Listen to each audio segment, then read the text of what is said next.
Are you ready? Can crush us. It don't really get no better than this the podcast that you're looking for if you're really heavy into wrestling. Hosted by the Mark. Energy that's so amazing. Gotta keep it entertaining. Rep the Can Crusher Nation. Yeah, you know what's going down in the ring. Lights out when you hit a ding ding. Knock 'em out like boom bada bing. Hold it down, you can crown me the king. Gotta shout out to the Miz and Duke the Dumpster. We choke slamming everybody, power driving, hit 'em with a face buster. Yeah, this the show you need and it ain't no need for waiting. Mark, hold it down for the Can Crusher Nation. All about wrestling and keep it entertaining. Can Crushers Wrestling Podcast. Time to break 'em, let's go. Yeah. Can Crushers. Yeah. Can Crushers, let's go. This is Junie Underwood, your friendly neighborhood fire starter, and you are starting fires right now with Can Crusher Podcast. And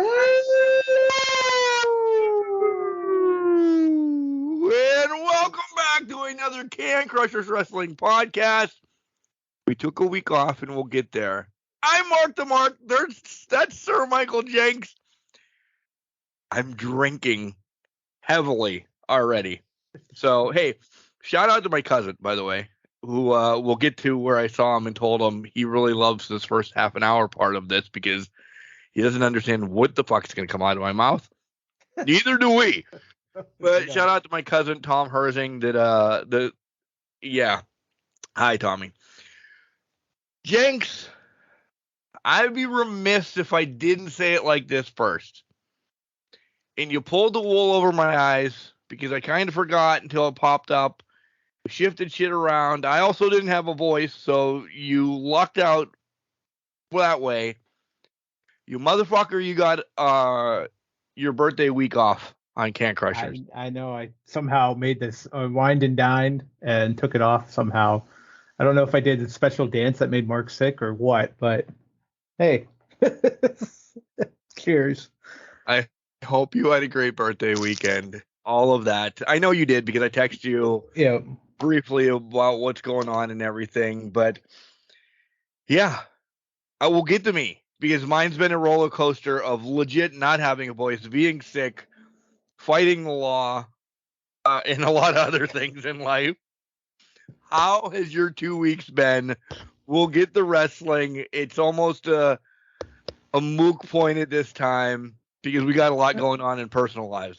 Yeah. Last week was good. I couldn't complain about last week. The birthday was good. I joined Mark in the Circle Water Bottle Club here. Isn't that the greatest fucking thing out there? Love these fucking things. And I didn't think I was going to like the fruit punch one that came with it. Love it. I love this fruit punch flavor. So now, in general, I'm not a fruit punch person. Maybe because I had too much of a Hawaiian punch as a kid, and I completely mean that. Yeah. I was given that is here, drink this shit, drink. Whoa. Yeah, I'm in the same boat. That's why I don't like it that much. But this flavor's not bad. This is pretty good. I do appreciate this. Mark just broke the news to me. There's 40 different flavors that I can get online. So now I have to trundle through that once we're done recording here. And it's all the iced teas. I'm telling you, the sweet tea and the Georgia peach tea are my favorite. Like a gross comes in the house. So I am a tea fiend. Love tea. And well, I'm going to get this out of the way. Beginning of the month, I have officially cut off coffee and I stopped drinking beer at the same time just for the month to see how it goes. But the coffee is actually going to be continuous. I think I'm done fully with coffee right now. No. Well, here's the thing. You say that now, proud, stroking your ego and everything. Yeah. This is an office. You work in an office, dude. Yeah. You wake up at the ass crack of dawn. You could do it for a month because I know you're not an energy drink type of guy. You're not me. Grab and go at Sheets. Oh, you're switching over. You're not. Wait. I do the Celsius now. So I have 1 Celsius in the morning. I do the packets, but it's 160 milligrams of caffeine. I'm good for the day. I don't get the headaches. I switched to decaf for about 4 months here. Decaf tastes like ass. It's horrible. Chewed up into ground. Yeah. Eventually got to the point where, why am I even drinking this? I was only drinking it because I wanted the flavor of coffee, and now this tastes like shit. So why am I even still drinking it? You know, in your circle, they have coffee flavors. Did not know that. Now But- you're ruining me. You're just trying to ruin my thing. I'm going to be a strong advocate No, against you're them. good. You're good. I don't like them, by the You way. don't? No, the mochas and the this, the that. Oh, see, okay, I don't like mochas to begin with, so that's Yeah. I would not even touch that with the 10-foot pole. But I interrupted you. You were trying to throw me down and say I wasn't going to drink coffee, so go ahead. But I was just saying. I know. the whole, work atmosphere, you Yeah. can do this for a while. Listen, for a while, I gave up pop for years. Yeah. Every once in a while, and it's fucking Coke's fault or it's Pepsi's fault or something. Hey, try Pepsi Peeps. Oh. It's not going to be good. But I'm a 45, really close to 46-year-old man that is a child that, oh my God, I like old ass Peeps. So Pepsi might taste like an old ass Peep. No, it's garbage. It tastes like hot shit. But guess what? Pepsi got $1.25, $1.50, whatever, $2 essentially off of me to try this stupid ass pop. Mhm. Coke does it too. Oh, Campfire Coke. What's a Campfire Coke? I don't even know if that's the real one there. Right. What's it going to taste like? You're not going to get a hot dog or a s'more or something like that. It tastes like Coke with a hint of marshmallow in it. Yeah. Marketing gets me because I'm an idiot. You could sell this piece of shit is going to taste like strawberries and wine. Oh, my! I'm gonna try it. Listen, that's me with any fucking sweet. Like if there's a Kit Kat and it has a new flavor out, I'm all about it. Like that blueberry muffin one, which I absolutely love. No hate against the blueberry muffin Kit Kat. I'm like, well, this is a fucking new flavor. I have to try this. And so I go and try it, and obviously now I'm in love with this blueberry muffin fucking Kit Kat. I got to deal with that. But it's one of those. I was gonna give up things for Lent, and then when Lent started last week, I usually use Lent because I'm not big into going. I don't go to church that often, but I do have beliefs and whatnot. But good for you. Thanks. Nice look on your face. A lot for Lent. I was gonna give it up, and then I ended up having like one or two, and I'm like, all right, beginning of March, I'll just do a cut and dry. Let's see what I can do for 30 days and see where I can go. So that's the long and short of it. If I can go past that, I'm gonna go past that. If I can't, I can't. But I feel like I just want to.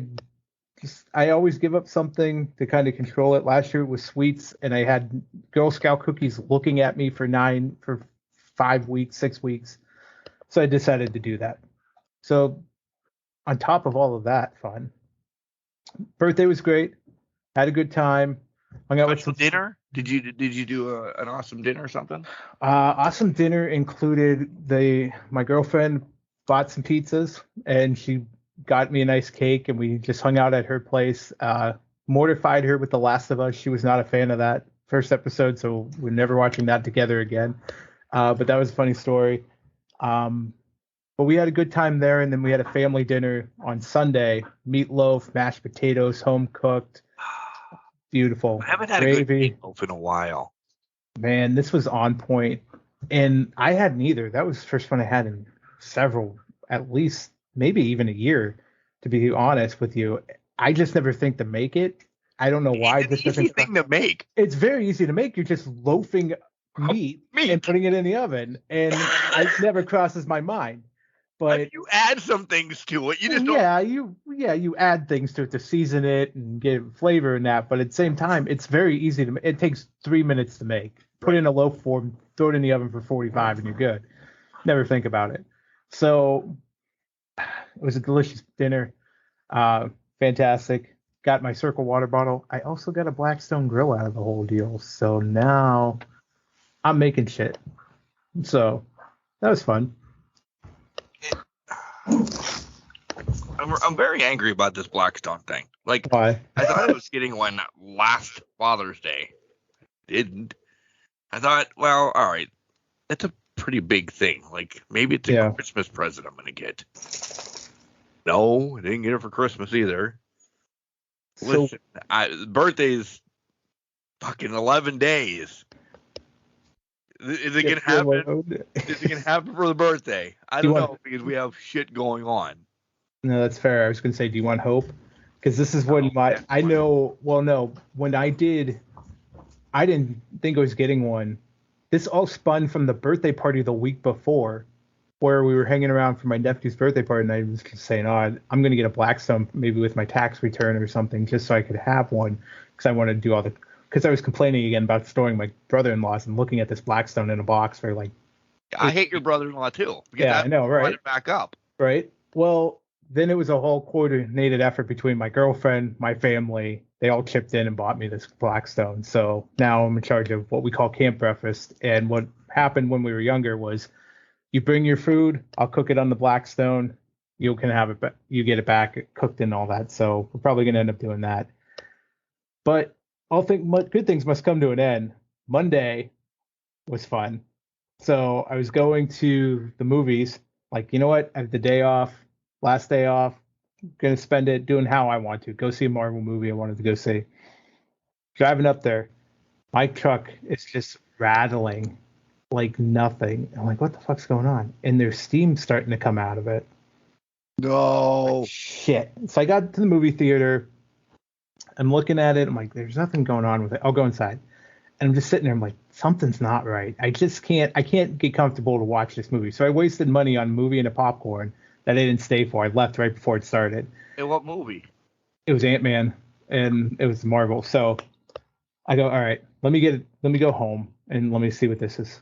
It starts doing it really bad again. Like shit. So I parked it in the driveway, called the mechanic. Wednesday, drop it off.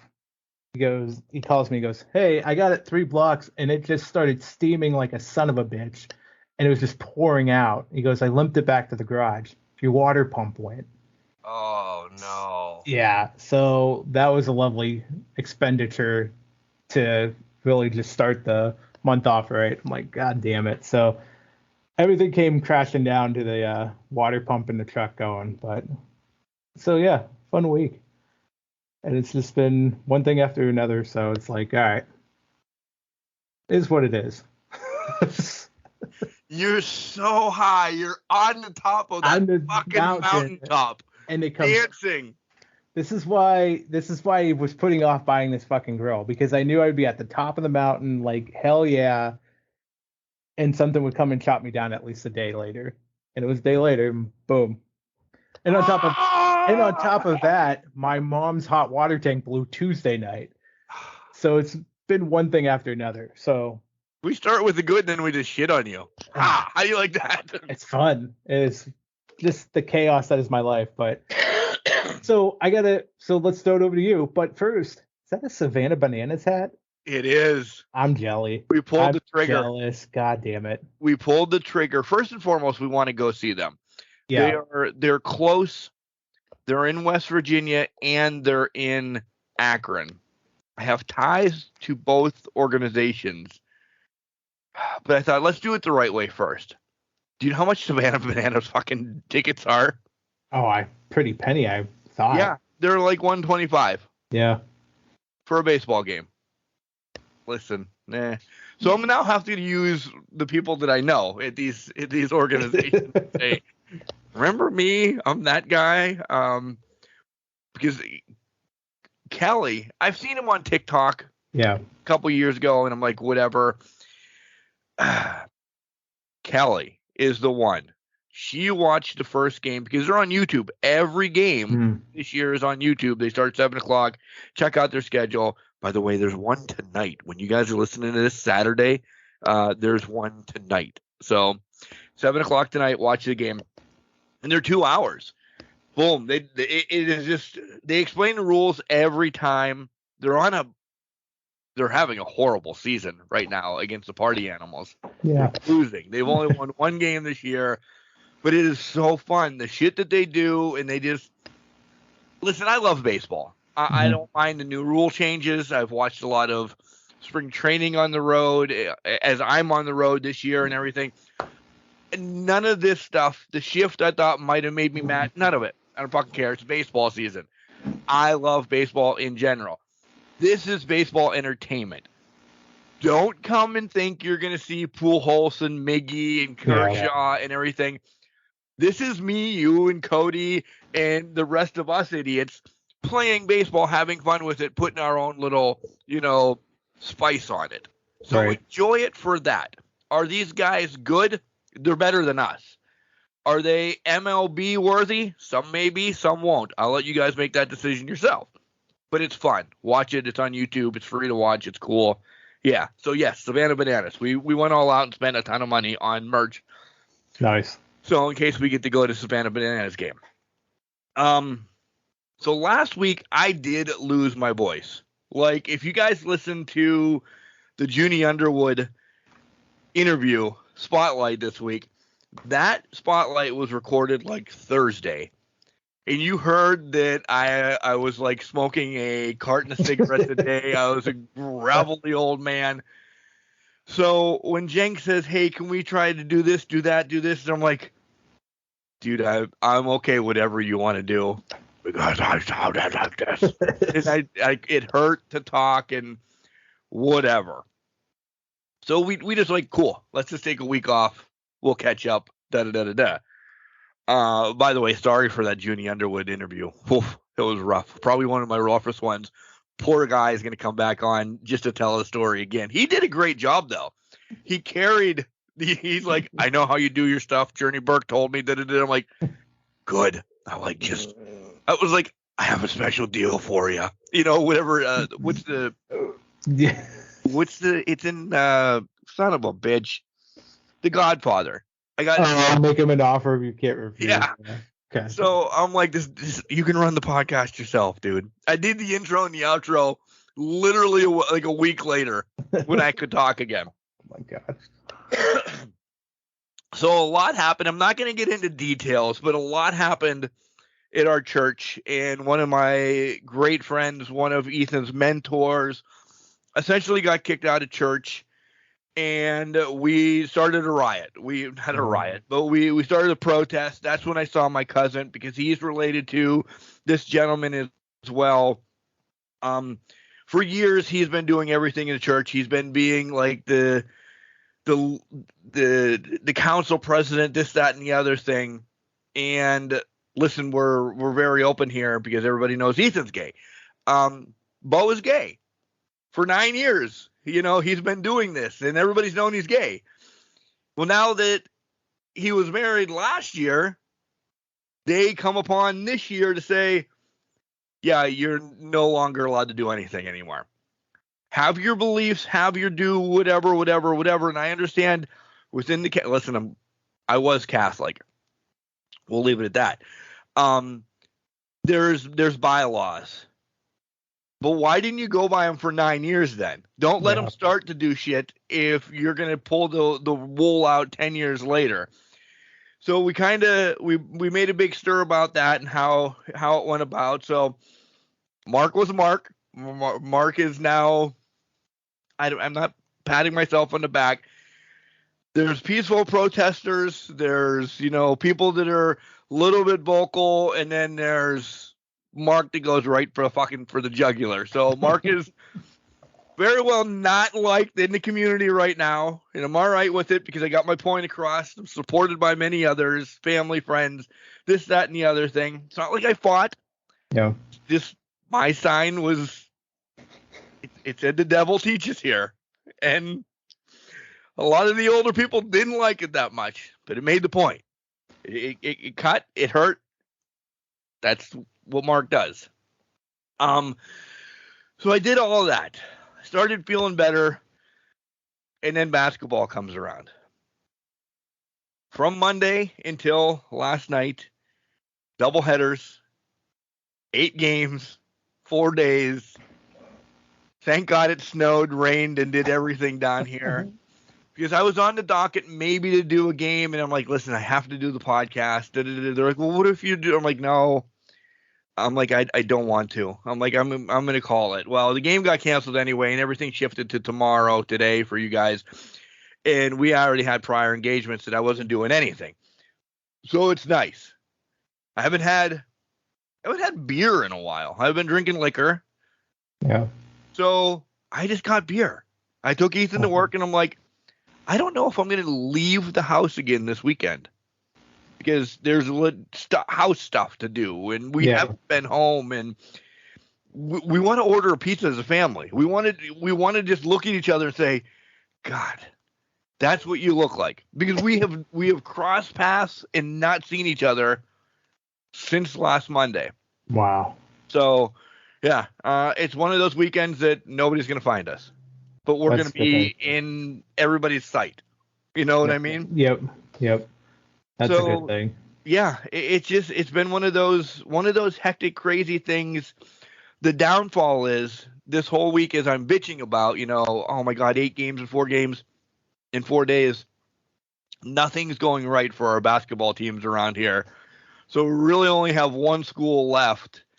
And yeah, they should go farther, but we have 8 guys that want to do the games and everything. So Mark's like, I'll see you for baseball season. I'm okay. I'm like, listen, I'm okay. I'll step back for a while so I can work on, other projects that we have going on, this, that, and the other.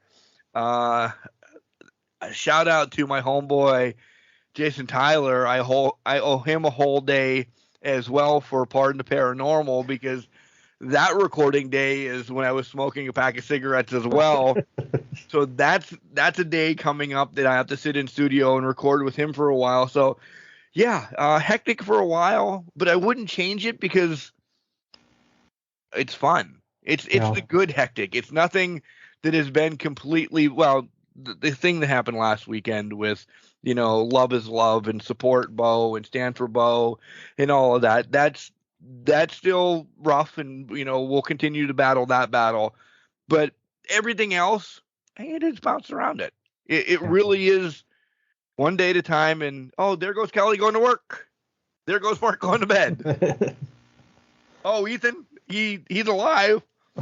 But yeah, it's been one of those, and then it's fun.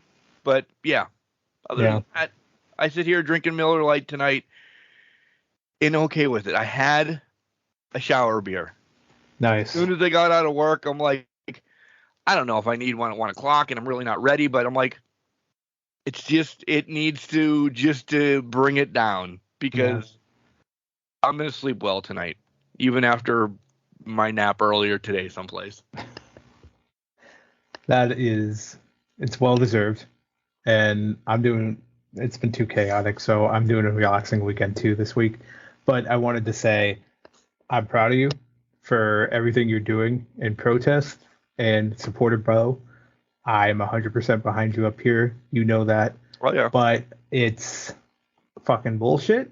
And I say I'm proud of you, and I love that you're going for the jugular, because it needs to happen. So that's all. That's where I'll leave that. But yeah. There's so many nicer people out in there in the world. Mm-hmm. And then there's Mark. I'll tell you this one story about it, and then we'll move on, because this is my favorite story of that. And I'm not poking or anything like this, because I grew up knowing this entire family. She changed my diapers as I was a child. So she's a little bit older. Her daughter graduated a year after me. Leaving Mass. They were leaving Mass. Apparently, she just looked at me. And here's Mark front and center with my sign, holding it. And listen, if you're going to send hate or anything like this, I'm at this point anymore in my life. Good. Goodbye. Leave. This is where we stand anymore. If you're going to say, I don't appreciate what you did, this, that, and the other thing, turn this off, fucking move along. See you later. So I'm sitting here holding my sign, in no names, but just looks over at me, and she knows it's me. Christ, I'm a garbage man in town, and everybody, I'm vocal. She's, I don't know, old. Looks at me, and Jenks can see this. She shakes her head, and she's like, "No, Mark." She's whispering, not loud enough for me to hear, but enough for me to see her voice. "No, Mark. No." And I see her soul leaving her body. And I'm like, oh man. Like, for a brief minute, I'm like, this old 80 70-year-old lady had nothing to do with this, and she is taking this to her soul. Yeah. Well, her other daughter's in the car, and she's like, I thought this was supposed to be, and she stirs the pot just as much as her sister. I thought this was supposed to be peaceful. This isn't doing what the whole protest is about. I said, I have my own agenda. I cut to the soul. So I'm like, do you want me to say that the principal is trash? So it links into me being a garbage man in town too? Yeah. The mom drives off because she was driving the daughter, stops in front of the daughter that's my age and says, you need to get better friends. Well, blah, because I'm not used to saying names, says, maybe you need to open up your heart, you two. And she just fucking drives off.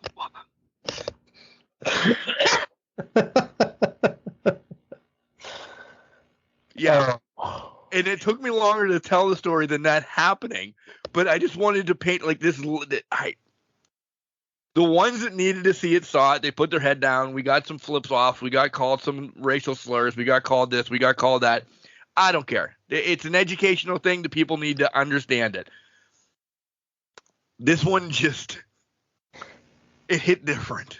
Like, this poor lady has nothing to do with the cause, but she took it the most. Just, you know what I'm saying? Like, no, Jenks, don't do that. Just like a mom voice. What are you doing? Don't do that. And I'm like, so I just show her even more, put it up even higher. I'm an asshole. I am an asshole. I'm an asshole. But yeah, it needed to happen. Listen, and yeah, I'm tagging in a post online, and I know you saw it. Yep. When I'm there, I'm there. It's 100%. And my 100% is 150%. When I'm behind something, I go for the jugular. I don't sugarcoat around anything. Because listen, what Beau did for 9-10 years at this church, I swapped Beau for Ethan. Beau has given a ton of money. Beau has done this. Beau has done that. Beau has done so much for this church. And I'm not saying Ethan's going to be able to. But they're going to be able to kick Ethan out quicker than shit. Yeah. You don't do that to my baby boy. No. So we are free agents right now. It might hurt some of my family members that aren't with us anymore. Like, I don't know what mom and grandma are looking down, but I know they're supporting me for supporting Ethan and the cause like that. But the whole Catholic thing right now, and it's not like we don't believe in God anymore. That's still there. I understand all that. We're Christian. It's that and the other thing. I just don't know if we need a church or a building. We can open up the fucking Bible, and that's anti-religious right there, and talk on this not on this podcast, but on another podcast or on whatever, on Skype, Zoom, all of us as friends, and do the same thing. And we're also not giving money away. Yeah. So I've been doing that for a while. When I got confirmed, I kind of walked away. And I couldn't do it.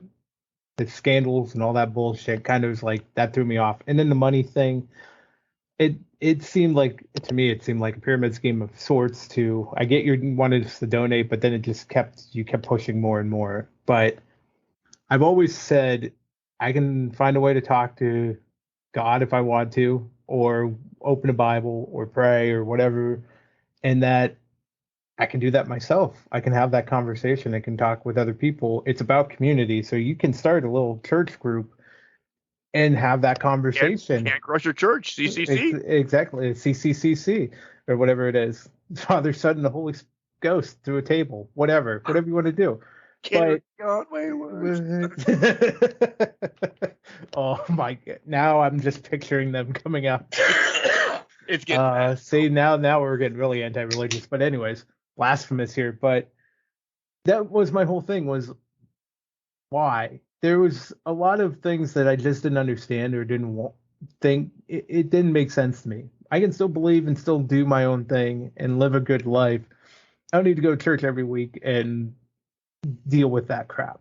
There's So really to only me- one judge out there. Yeah, It's there not is. me. Exactly. It's not Tim Allen. Ain't nobody here. Yeah. So, and the further cemented it, hearing this whole thing go on this past week, I'm just fucking done and over it. I think it's just ridiculous. Absolutely ridiculous. He's been there for 9-10 years doing a lot of the same things. And just because he wanted to marry someone he truly loved, you throw it out there and you throw him out. Listen, I will preach, love who you want, do what you want. That's up to you. I got no problem with it. It ain't bothering me none. As long as you're happy in life, that's what matters, and that's what only should matter. Exactly. So, again, if you guys want to leave and cut off the podcast because you disagree, that's Peace the fuck out. cut yourself out. Yeah. And so it's fine. But I'm not gonna. There's no reason we need to sugarcoat shit anymore. There isn't. There's no reason. It's people need to let people live their lives. It doesn't fucking bother you. Don't worry about it. Yeah. That's it. But all right, so we're gonna break this down this week. break it down. We're off our soapbox. Yeah, we're off our soapbox and we're turning into DX now. We're gonna talk about WWE in general, and then we're gonna talk about AEW in general in the third segment, and make our predictions for tomorrow night's pay-per-view Revolution. By the way, I will say this: I'm still pissed off. Like, I don't like Sunday pay-per-views anymore. Yeah, I'm too tired Mondays afterwards, and Like, I know it's going to be almost 4 made it hours. about calling off, and we're not there yet, so I could still pull the trigger about calling off. But like, ugh. Yeah, I'm the same way. And it's going to be 4 hours. It will be 12:30, 1 o'clock at night. Yeah. By the time this thing wraps. We'll get there. We'll get there when we get there. Do you want to talk? Is there anything pressing that you want to talk about that, like one crazy ass bitch named Lacey Evans has done recently, or anything like that? Well, to that point, because this happened today. Props to Bunny for her response. If you don't know what we're talking about, Lacey Evans had a very ignorant sharing, in my opinion, of an Instagram story about mental health can be cured away with money, exercise, eating healthy, or some bullshit like that. The Bunny's response was perfect to it, saying, some people do need that extra help. They need to seek people. So, and it is an illness. I props out to Bunny. I will not give Lacey Evans the time of day on that. Right. So that was probably the biggest thing. The other piece that I wanted to talk to. So let's stay there. Do you want to say anything about that, or just boot Lacey Evans? No. And listen, I've hated Lacey Evans for a long time as a persona, as whatever. I hope, and I know this is gonna. I feel that this is going to be spun because it's her character. This is something we don't fucking spin. Like, what we just talked about, LGBTQ, gay pride, this, that, and the other thing. There's shit that you don't touch. That, mental health, physical abuse, abort, rape, but there's things that we're not going to talk about. But, excuse me. Listen, the mental health thing, look at wrestling in general. The mental health that is within there. And what has been caused because of drugs and this, that, and the other thing. Is that if this is a spin, she should be fucking chastised and nobody should sign her ever again. If this is something from WWE, do fucking better. Because I don't want to know next month when it's Mental Health Awareness Month, oh, we stand for this. You just allowed her to post that. Yeah. As a character. Herself. Yep. And if it's just her trying to be funny, listen, bitch, you have the taste of garbage in your mouth. Mm-hmm. So, again, I will say this. I fucking hate her. And now as a human being. Yeah. That's all I want to say about that. Fair enough. Life's like a box of chocolates. How about MLW short-lived on Reels? Did you see this? Because Reels is now on Peacock. Okay, we're gone. I know, Yep. right? but maybe they knew something and they're like, maybe we can jump on. Maybe if we can get on Reels, we can get on Peacock and then we'll actually be seen by more people. I don't know. Because to me, it's the same thought process. It's why would you do this? This had to be in the works for a while between Peacock and Reels. And then, to me, if they would have thought it that way, Mark, that would have been some dumb fucking thinking on your part, because Peacock is exclusively the WWE network. They don't want MLW or any indie They are promotion. getting ones that WWE bought of Exactly. all gone. Yeah. You know, This gone. Mid-South. We're not going to have fucking Mid-South on here anymore. It's not even in an organization anymore, but we don't want it. Yeah. They're not going to let you hang out there. They've been blocking the time out. Now the plan is for the remainder of 10 weeks or something like that to block 9 to, or 10 to 11 or 9 to 10 or whenever it runs on Tuesdays. They block that out on Peacock because they don't want that competition on there. Just to show Ms. TV over and over and again. Yeah. Yeah. You have to think, like, who didn't look into this more?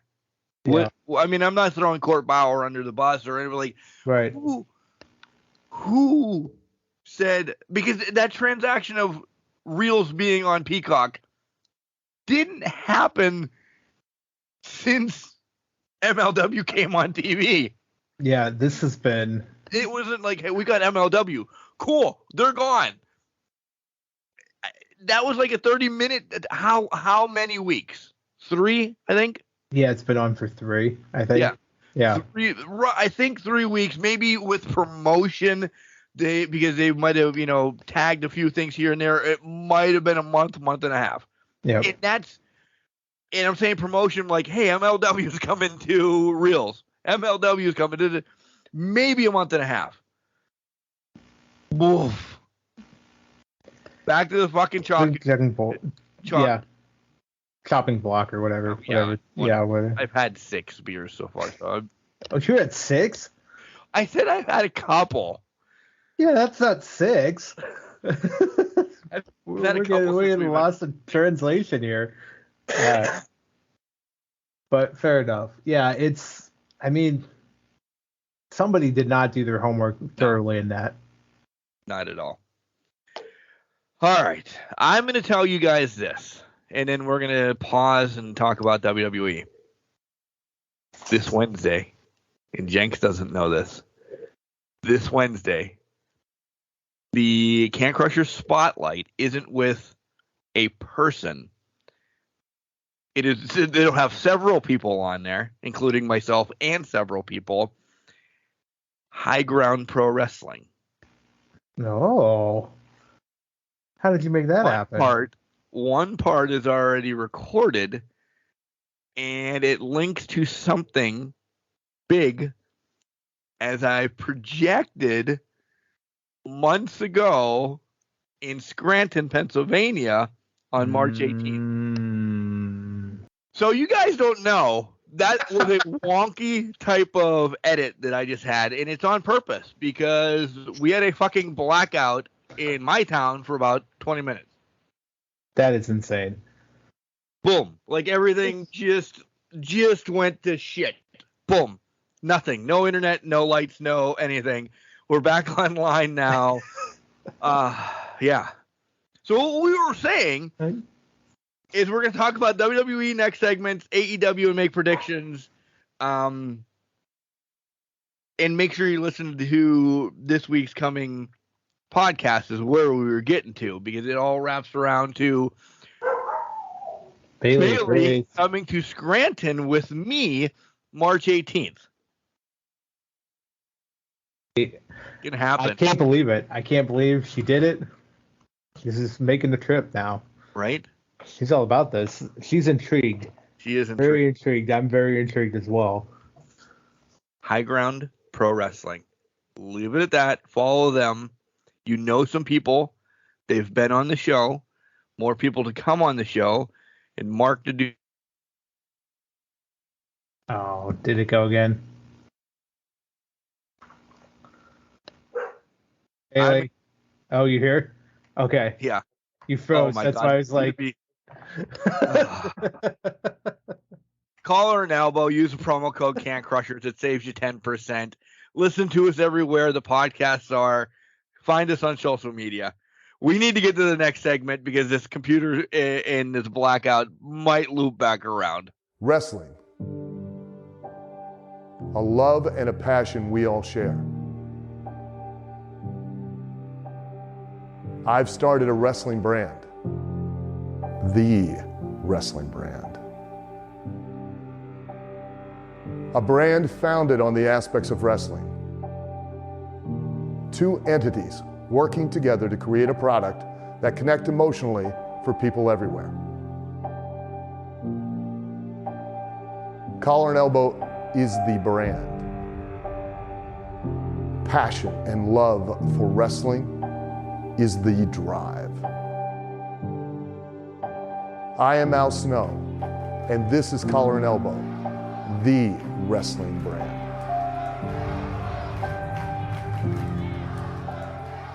This is the vivacious, vicious Vicky. If nobody knows who I am, I feel so bad for you. But with that being said, take a seat, because you're listening to the Can Crushers podcast. Stay tuned. Welcome back to Can Crushers Wrestling Podcast. It's time to talk about wrestling. It's time to talk about WWE wrestling, and it's time to watch, holy shit, Cody Rhodes and Roman Reigns starting SmackDown off. This isn't what we normally do, but god damn it. I'm surprised they're kicking it off. I don't know what the hell is going on. So what do you put at the end then? Do you not want people to watch to the end of SmackDown this week? Seriously, I guess there must be a bigger development going on. Is it Sammy versus Solo? It is. That might be why. Which means we'll probably get our tag team stuff happening over the next couple of weeks. Yeah. It's already starting to seep in here, so it's going to depend on when they want to shake it all out. Yeah. All right. So speaking about shaking stuff out, WWE in general, listen. We're going to talk about the chamber and what we thought about that, but let's just loop this and keep it fresh as fresh can be. This bloodline whole storyline only gets deeper and better. Yep. I would agree with that, and I thought there'd be some sort of drop. There might have been like a drop off or two while they tried to refigure out the footing with Sammy and that. Bailey agrees. Yeah. With Sammy and that, how to switch it over to the Usos, but they have done a way to kind of smooth this transition like none. I can't even imagine how they did this. This is some next level storytelling we haven't seen from WWE in a while. And the bloodline stuff, long time. In a very long time. The bloodline stuff is being done to perfection from the pay-per-view all the way through to what we're seeing right now with Cody and Roman in the ring. But is this the only time they're in the ring together before WrestleMania tonight? I mean, we got a month before WrestleMania yet. I feel like they're gonna do one more time. I don't think they touch. They're not gonna touch. They're not gonna fight. This is gonna be more face-to-face kind of confrontation. Now, will Roman send the hitmen after him and Solo in that? Possibly. I would think, yeah. Yeah. I would think. Well, we know Roman has another match at, I believe it's MSG against Sammy. It's not televised, this, that, and the other. But does Cody have a big match from now until then? Does he have to run through Solo? Because I think the Usos are going to be separated even from the bloodline. And I mean separated from them yet. But I think there's going to be, where Sammy and KO, let's pull that out real quick, that's coming. That the Usos are going to have their focus there more so. So if anybody's going to trickle with Roman and kind of be lingering around Cody, that's Solo, right? I would think so, but something's telling me he's going to be, I don't want to say signed, but it sounds like he's going to be with the Usos in dealing with Sammy and KO. This Roman Cody feel right now, maybe. Without the wise man will definitely be there too. Oh yeah, for sure. But yeah, I think this is going to end up being a one-on-one. I think we're going to see for this first month, this WrestleMania build and WrestleMania. This is a mutual respect type conversation. Now, I don't know what they're saying right now. Roman's got some cheesy ass print like usually looks like Roman's bald on it, by the way. Yeah, it's a horrible shirt. Don't like that shirt whatsoever. But they're playing the personal card with Cody. They're trying to play their mind games. I think this is going to be more back and forth between each other through Mania. After Mania is when we're going to start seeing Cody Rhodes versus Solo, or Cody Rhodes versus the Usos in some capacity, because I don't think they do that beforehand. But I don't know. Can I stir the pot a little bit? Do it. Does Cody win? Because I know we just said, and I actually am the one who brought it up, about KO and Sammy, but man, long-term storytelling that actually KO then is the one that takes the titles off of Roman? That's 2 fucking years. And he finally does it? That'd be some Now, don't get me wrong. I am tattooed and ready for Cody to get this, because I love that the story is his dad. Yeah.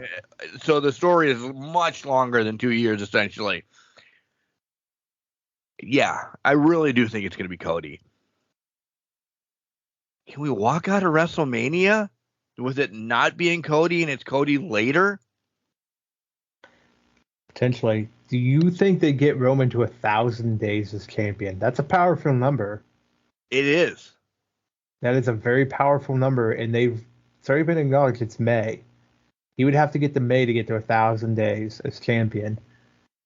And that's but at to me, the end of May. What pay-per-view is that? Your Mama's House, or what? I don't know.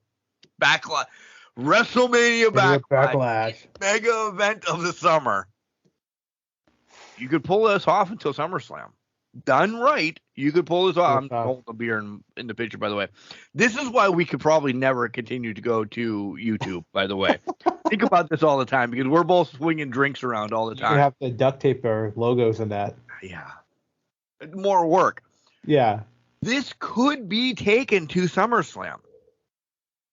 And it could be a great story. Yeah. Because if everything that we're predicting to happen at WrestleMania, the bloodline, I'm not saying they're dead, but they're done in one fell swoop. Do we get that? I don't know. They're losing their way after Mania.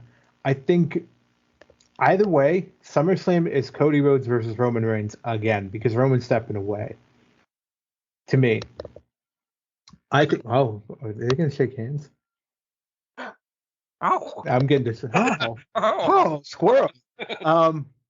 But anyways, I think I like where your head's at with that. I think they could pull the trigger on a Roman Reigns 1,000-day thing, stretch this out to SummerSlam. Either way, it's Cody versus Roman at SummerSlam again. This is a rematch that's going to happen. 2 bloodlines coming together and facing off against each other. That's too good of a story not to change the title's hand at that point. And if Roman's coming back more time, beginning of September, July, August, September, anticipate him taking it over. I think I think another interesting point is I don't see the other title. It's there. I know it's there. That's kind of where I'm at here. The symbolism here. Not hearing the story, Roman's carrying the Universal title, which he's had for this entire reign, but the WWE title that Cody is chasing is on the ground as if it's nothing. Disrespected. Disrespected on the ground. Now, again, we don't know what they're saying right now, but that to me is heavy symbolism. Is this the split? Is this the split of that? Again, and I'll stir that pot. If Cody wins for the WWE title, is it really that impactful for Roman losing one compared to Roman's complete reign being tossed aside? Roman has to lose both titles. His life. He has to lose it. But this goes back to Triple H 2003, where he throws that fiery promo where he says, "This title is my life. This is everything I have. This is all I want." This is the same with Roman. Oh, he had both titles on his shoulder. They were just over top of each other. But this goes back. Roman, this is Roman's life. Yeah. This is everything to Roman. His whole reign of terror on the bloodline is because he has those titles. And they fear him because of that power he has with it. So if he loses them, that's where the dissension comes in, and the bloodline enters that chaos. And I think we don't see Roman after Mania if he loses those until SummerSlam. Till the build. Agreed. And then that's where Cody, main event, Jay steps up, Jimmy he runs through. He runs the bloodline to get back to Roman. Yeah, to tell that story. All right, so of course we had to start with the bloodline, but let's bounce back, and we're not going to deep dive into the matches or anything, but we missed Chamber last week, the recap. Mm-hmm. What did you think of Chamber as a whole, Jenks? I thought it was a very well done pay-per-view. The Bobby Brock match could have been a little better finished, but whatever. That's a different story for a different time. But I think that was well done overall. Both Chamber matches were pretty damn good, especially the U.S. title. Enough.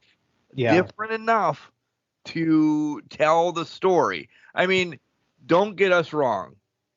We ran the gamut. We picked this perfectly. Like it was a very predictable Elimination Chamber. But we've said this before too. A predictable pay-per-view, listen, it's normally one of their throwaway ones, can extend those stories to make them make sense. Yep. Really, the only new thing to me that came out of this is Asuka's your number one contender. Yeah. No, I completely agree. We were like, yeah, we know it's going to be Asuka. Just how are we going to get there? How much is he going to do? And I'll throw and stir the pot. Apparently, we're stirring the pot. That's what I keep fucking saying. I like that they are giving Carmella some stroke, though, in this, too. She just didn't get lambasted. What we saw this past Monday, she kind of got a little comeuppance after the match. By the way, I have a bitch about Monday Night Raw, and we'll get there, but I love Chelsea and Carmella. Yes, sign that team up right now. Yeah. But I loved everything about the women's chamber match. I really did. From living that starting to Asuka and Carmella finishing, it was great. And Raquel did what she needed to, that I think that now to me, she's a presence again. Yeah. That was the biggest thing with Raquel. She needed to be that overwhelming mass, the powerhouse that needed to happen. And she's reestablished that. And I thought she's been lacking that a long time. I think ever since she lost to Ronda that first time, because that just seemed to deflate her. Now we have a train coming through town. Anything can fucking go wrong tonight. Gotta love it. If it makes you feel better, I can't hear it. So. Oh, well, that's good. It's all good. But yeah, everybody played their role perfectly well in this chamber match. From Liv being basically the spot monkey of the whole thing, doing different spots, the sunset flip power bomb. That was amazing. Yeah. To Raquel being the powerhouse, to Nat being that veteran presence in there, Asuka being the crazy person, Carmella being the person stealing pins or trying to steal wins and eliminations.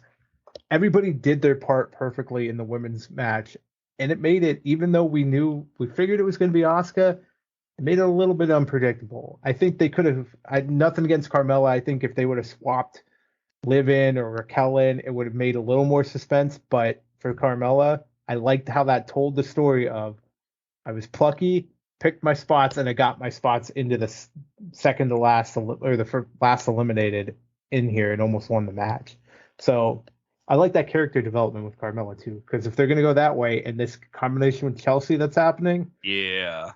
I'm going to hate Get this there. team, but I'm going to love this team at the same time. It's going to be a love-hate relationship with this team, I feel like. So I love them both.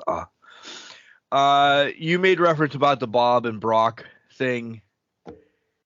Yeah, I mean it was what it was. It didn't, for me, it didn't do anything. It didn't do anything. I feel bad for the ref who got apparently a second F5 that wasn't planned. Right, it wasn't planned. It was not planned for that. I just, after hearing the reports this week, I feel like Brock, you could tell the story, and I want to tell a story here, but I don't think it's what they're doing, of Brock avoiding Bray in this. Because he gets disqualified, Bob wins the match. Bob is facing Bray now, and that's what Bray had basically said Friday night. So whoever wins, you get me. And now, even though it sounds like Brock's wrapping up, telling people he's leaving town, packing his things, going home, just has that feel that it could play the story of I'm just avoiding you, which is a unique twist to Brock Lesnar, who doesn't avoid people. We just talked about SummerSlam. Yeah. We can get it then. This could be. We're gonna intermingle because listen, who in the Jesus Christ wants to see Omos against Brock Lesnar at WrestleMania?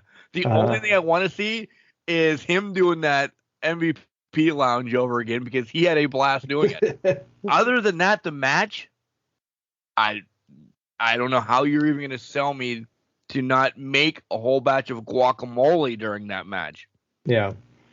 The only thing I want to see out of that match is how Brock Lesnar F5s Omos, which is, I have this feeling now because they're talking about he's on his last legs. He's telling people goodbye. Do you think they put Omos over? Way. I thought that would be the Bob thing. Like continue with Bob, that Bob actually is the one that puts him out to pasture. That would make sense. That would make sense, but do they go the Omos route? If the senile old man is planning matches like he planned this one? I don't want it to happen, but I threw up in my mouth.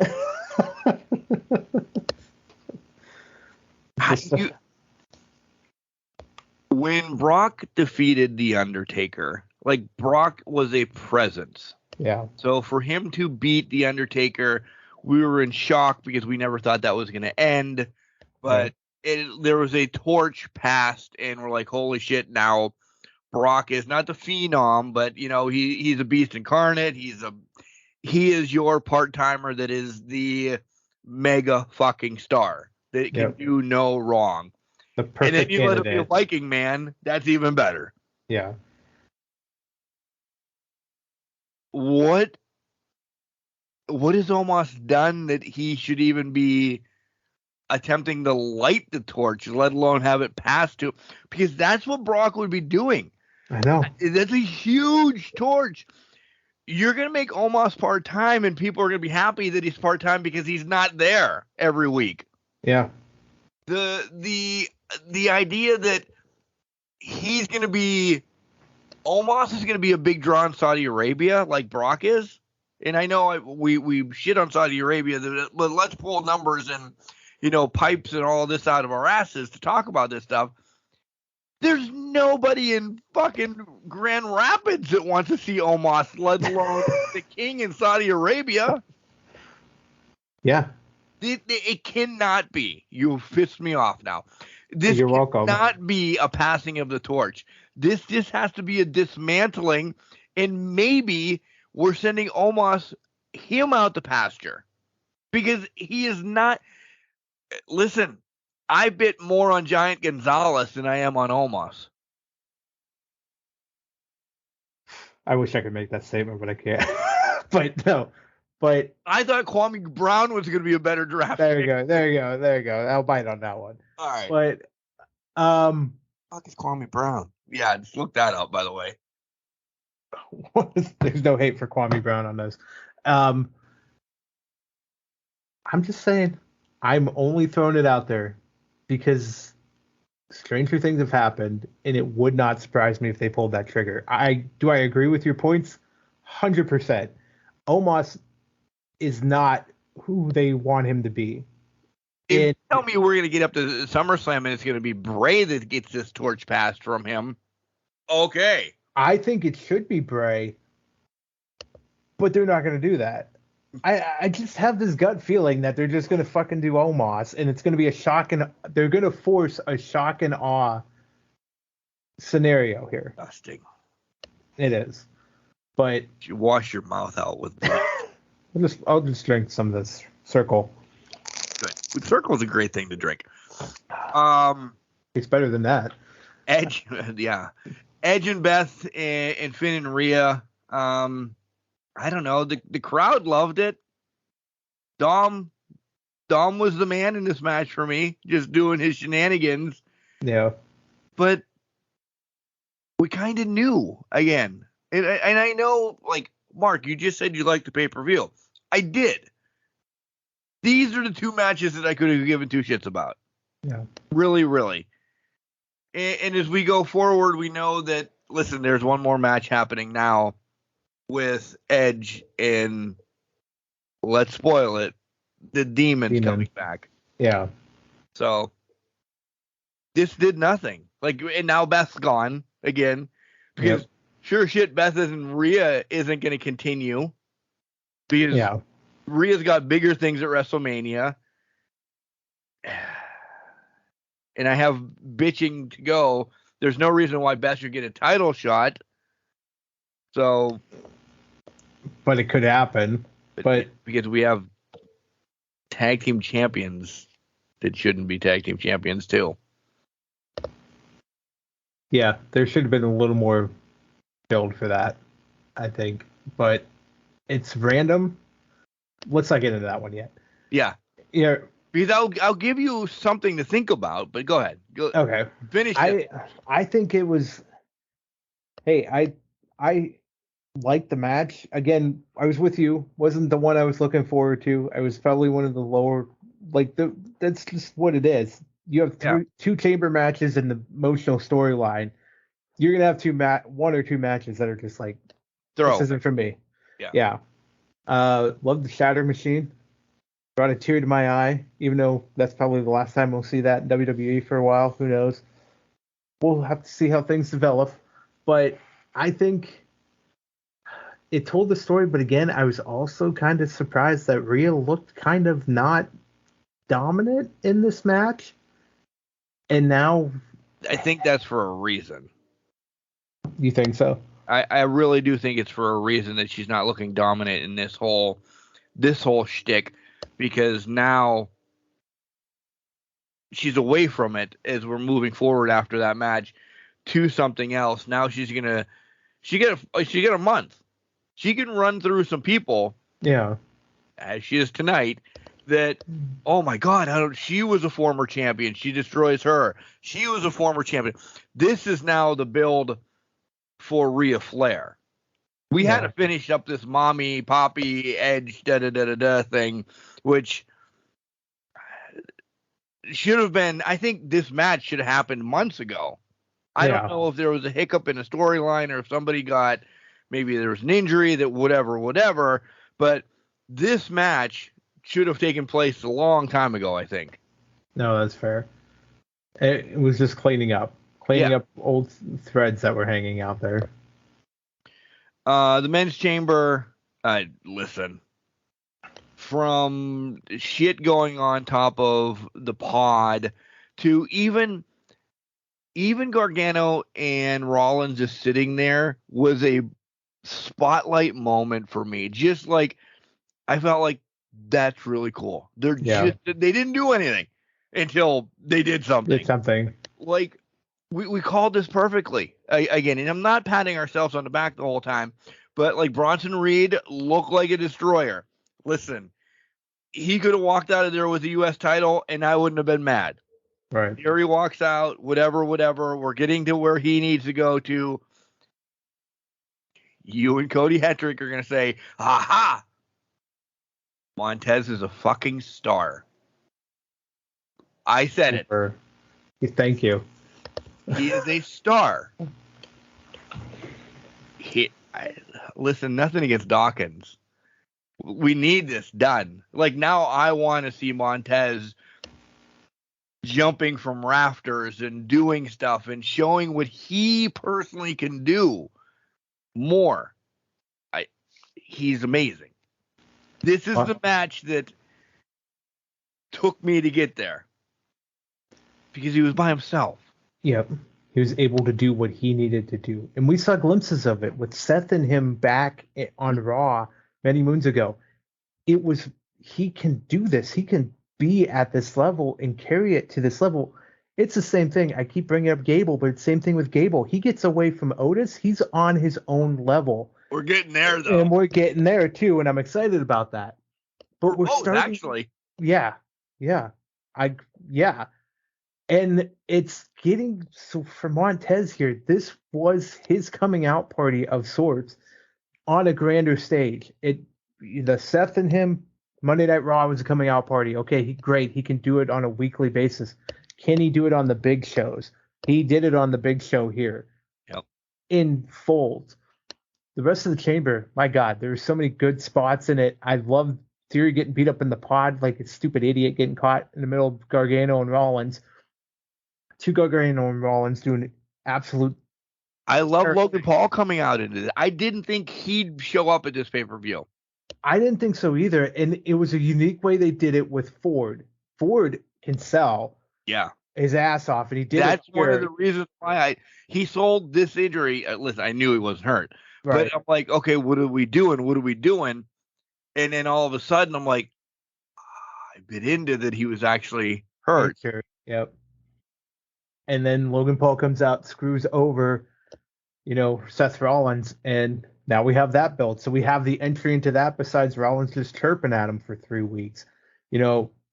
This put together a lot of different storylines for WrestleMania. And we're not even talking about the other 4 guys in this match outside of Seth and really just Seth and Austin Theory right now. Theory's on another level because he won it. Seth's facing Logan Paul, so that sets that up.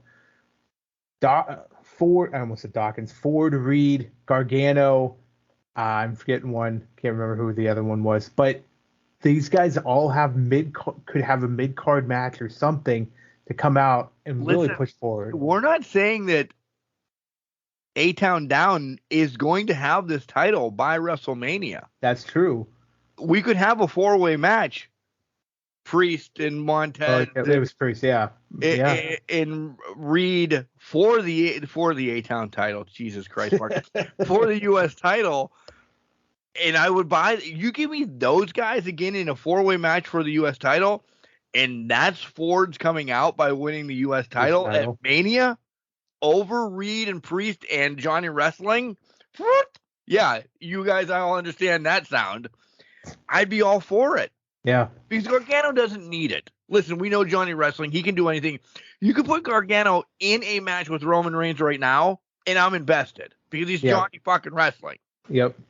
Exactly. Priest is your big man. Reed is a future champion of sorts. Mm-hmm. I think he, of anybody, needs that build a little bit more. By the way, he literally, when he does his splash off the top rope, scares the fuck out of me because I don't know how he protects you or him. Because he just throws himself off the rope, doesn't he? Yeah, he does. And it looks scarier than shit. He would kill anybody, but he's very protective, apparently. So to have Ford pull this off, as I wrap back around, at Mania to win the U.S. title, and that's where he runs, well done. Yeah. Because then we have Cena and A-Town Down, Austin, going at it, and that's a match within itself. Yeah, it doesn't need to have a title, doesn't need anything like that. Think about the storyline that comes out of Montez winning this U.S. title now. You want to break up the Street Profits. He starts carrying it for a couple months. You get Dawkins who starts getting jealous, like, man, I want a shot at that. Let me get a shot at that. Let me take it. Let me go after it. Right? SummerSlam time frame, Dawkins Ford. Oh, that has money written all over it if you do it right. We're doing too many in the past with WWE recent history, too many premature breakups, not letting the teams get to a point where they can feud over a title or feud over something. They do too many premature breakups.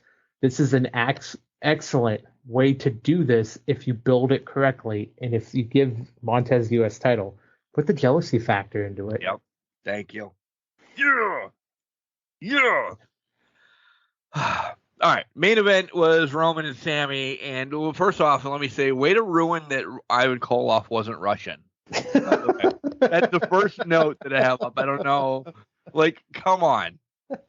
It ruined it that he wasn't Russian. Listen, if it's over 30 years old, K-Fab's dead. I know. I know. I love that Sammy was an honorary Hab for the night. Oh, yeah. That shirt. I love that. No solo, lots of family time. And I'm reading all my notes, like family time for his wife. His wife's gorgeous, by the way. She's beautiful. Oh, my God. Good for you. You outkicked your coverage, Sammy, by the way. Yeah, if you were not invested in this, listen, we both said Roman. We both know it's Roman Cody. The mark came over. I'm like, he's going to do this. Yeah. Like, when you can pull, and we have a wrestling podcast, and we talk about this, we rip it apart, this, that, and the other thing.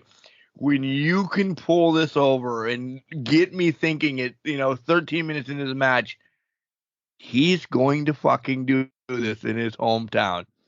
Paul, meaning Triple H, is going to turn all of the things that we know about WWE that you never win in your hometown. They're going to do this, and this place is going to go nuts. Mm-hmm. And then fucking pulled right out from underneath you, and you're crying at the end of the match. You're like, this was Sammy's time. Why did they do that to him? And you're like, wrestling. They cooked like that. From Roman just talking trash to Sammy's wife, making faces, waving, winking, doing all that. Sammy pulling it out almost. I don't know how many times Sammy I thought was going to win that match. Yeah. At least 80. To fucking Jimmy coming out, super kicking his way through it. And you're just like, oh my God, maybe Sammy can do it one more time. Maybe Sammy can avoid it. Maybe Sammy can do it. And then it just happened. It was just like a switch flipped. Roman ended it. That quick. Escaped. Yeah. It was that quick. That quick. It's like kick out one more time, but then it didn't go through. It didn't happen. This is the best story in wrestling in the last 15 years. I gotta agree. I can't disagree. Touch this. Nothing could. Nothing can touch it right. And even past the Sammy storyline, Sammy portion of it, even though that's continuing with the Usos, it's still fantastic. Still the best storyline going in wrestling right now. Yeah. I mean, don't get me wrong. When we talk about Mox and Hangman here in a minute, I'm ready to juice myself and go nuts. But it's a completely different. Are you ready to cut yourself and blade on the stairs of the arena? Yes. Ready for all of that. It's a different, that's just blood and guts for me. That's a one-off. That's machismo. That's just a rough sex type of night. It's not like sweet, passionate love like I'm making over here with the bloodline. That's machismo on the extreme. Just we gotta fucking fight. We're gonna bleed everywhere. Fucking, I mean, let's not get into that yet. So, but I agree with you. Bloodline was perfect, slow burn, slow build to satisfy the needs of what the fans wanted out of it. So we'll switch to Raw now, and this is really going to be quick. We'll just touch on this. Cody and Gable, that match, right? That's everything I want from both of them. Yep. But let's just talk about what we talked about. What do we do with Gable? Does he get his comeuppance and get a title shot? Like, we just put it on Montez. And then we have a couple other people that can get that U.S. title because I think Bronson Reed. Okay, so where's Gable end up? Does he switch? He's not going to be the one taking it from Gunther. Well, I think We're not there yet with Gable. We're not there yet because I think they need to let Gable run singles for 6 to 8 months. I think you have the star in the making here with Gable to let him run and potentially dethrone Gunther at a later date if you build him up right. Somebody's going, one of these two, the one Schmuck and Gable, is going to SmackDown. Somebody's staying on Raw. They're going to split them apart at some point. They have to. Yeah. So wherever they go, Gable has to be in line for an Intercontinental or U.S. title. I would be loving it if we see Ford and Gable for the U.S. title at Survivor Series or something like that. Let the Dawkins feud run its course. He just escapes that. Gable's on top. Now it's Gable and Ford, and Gable takes it from him at Survivor Series and be's that one that kind of dethrones him. And we have a rivalry between these two now for the next 20 or 10, 15 years. And let them just be what each other's thrown in each other's sides. Otis might make me like the maximum fucking male models. Otis is going to be perfect. He knows how to fucking play this role. You know what? You're right. I hated him as heavy machinery with the worm and everything. Yeah. But then there was times where then he went with Mandy, right? And I kind of was like, okay. And then like they sent Mandy down and they did all of that real quick. And I was okay with him then. And then he became serious with Gable. But I think they dropped the ball with him. Yeah. Over time with Gable. Like maybe they should have had a title run for a minute before the Usos got it or something. But then he's not a serious character. Like, listen, he's not a serious character. So if you're going to make him Otis and be the man, the model, the fucking Chris Farley of professional wrestling, I'm going to be all in for this. I'm already seeing it, and I want to know how they're going to pretty him up in all of this. Yeah, give me Otis. They're both going to win out of this breakup, by the way. Oh, they are. And I don't think it's going to be like somebody's turning on each other, too. This is just going to be Otis goes his own way and Gable goes his own way. And that's it. Yeah. And they may meet at one point walking, if there's a draft ever again or whatever. Like, you're going to see that they're going to realize, I might know that guy. Yeah. But I don't think there's going to be a feud. Just imagine the hilarity. Otis dressed in fashion, over the top fashion. Right? Gable just walking by like, what is... This fucking fanny pack that he's going to have is going to be the size of a tent. I'm just putting all this horse shit together. Yeah. Honestly, other than that, we talked about Chelsea and Carmella kind of getting together. That's... Oh, all right. So right to the main event. Do you want to talk about anything else on... Yeah. No. Right to the main event. Listen, you're teasing us already with Chelsea and Carmella being a tag team. Yeah. Cool. I'm all for that. You've teased us with other tag teams that, whatever. He'll be here in 2 minutes. Cool. Ethan's going to come fucking barreling through the door here in a minute, but whatever. Deal with this. We've had outages and shark attacks and everything during the show. So Damage Control against Becky and Lita. I understand. I do. It's a legend. We need to get some type of clout on these titles because they've been horse shit since Sasha and Bayley have had them, and I don't fucking care. Even the Iconics, I was for it for a minute. That everything after that has been complete horse shit. Why Becky? Why? You've had Trish in the back for a month now. Becky and Bayley can have their shit. You could have brought out Trish a long time ago, and then Damage Control, meaning Io and Dakota kind of have beef with Trish and Lita. By the way, Lita didn't look great. I'm sure. I don't know if they could have carried a match. Maybe that's why. Put the tag titles on Trish and Lita, because now what are you going to do with Becky? You have to bury somebody getting the titles off of Becky and Lita. Yeah. You're not going to bury Becky, right? There's no way. There's no way. And who takes them off of them? You can't. Listen, Damage Control has run its course, Jenks. As much as I hate to say this, it's run its. You can't make them 3-time tag team fucking champions. There's no possible way. No. Lita's not keeping this title the day after WrestleMania. Right? Yeah. Who are they losing it to? It goddamn better be Chelsea and Carmella.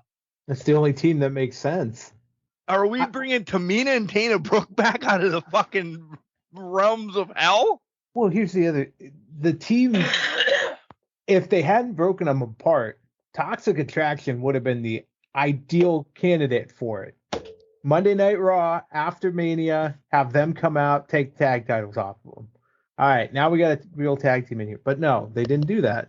They turned it into a Heartbreak Kid 2.0 Rockers situation with them, which I'm not even sure why Gigi's.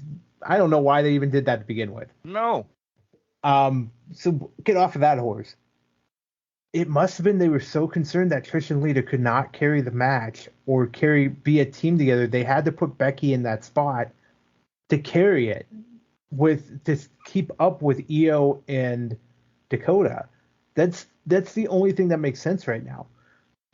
That's why, and this is all leading to a 6-woman tag at Mania. Right, so the tag teams aren't going to be online. They're not. It's going to be just a 6-woman tag, and then that's it.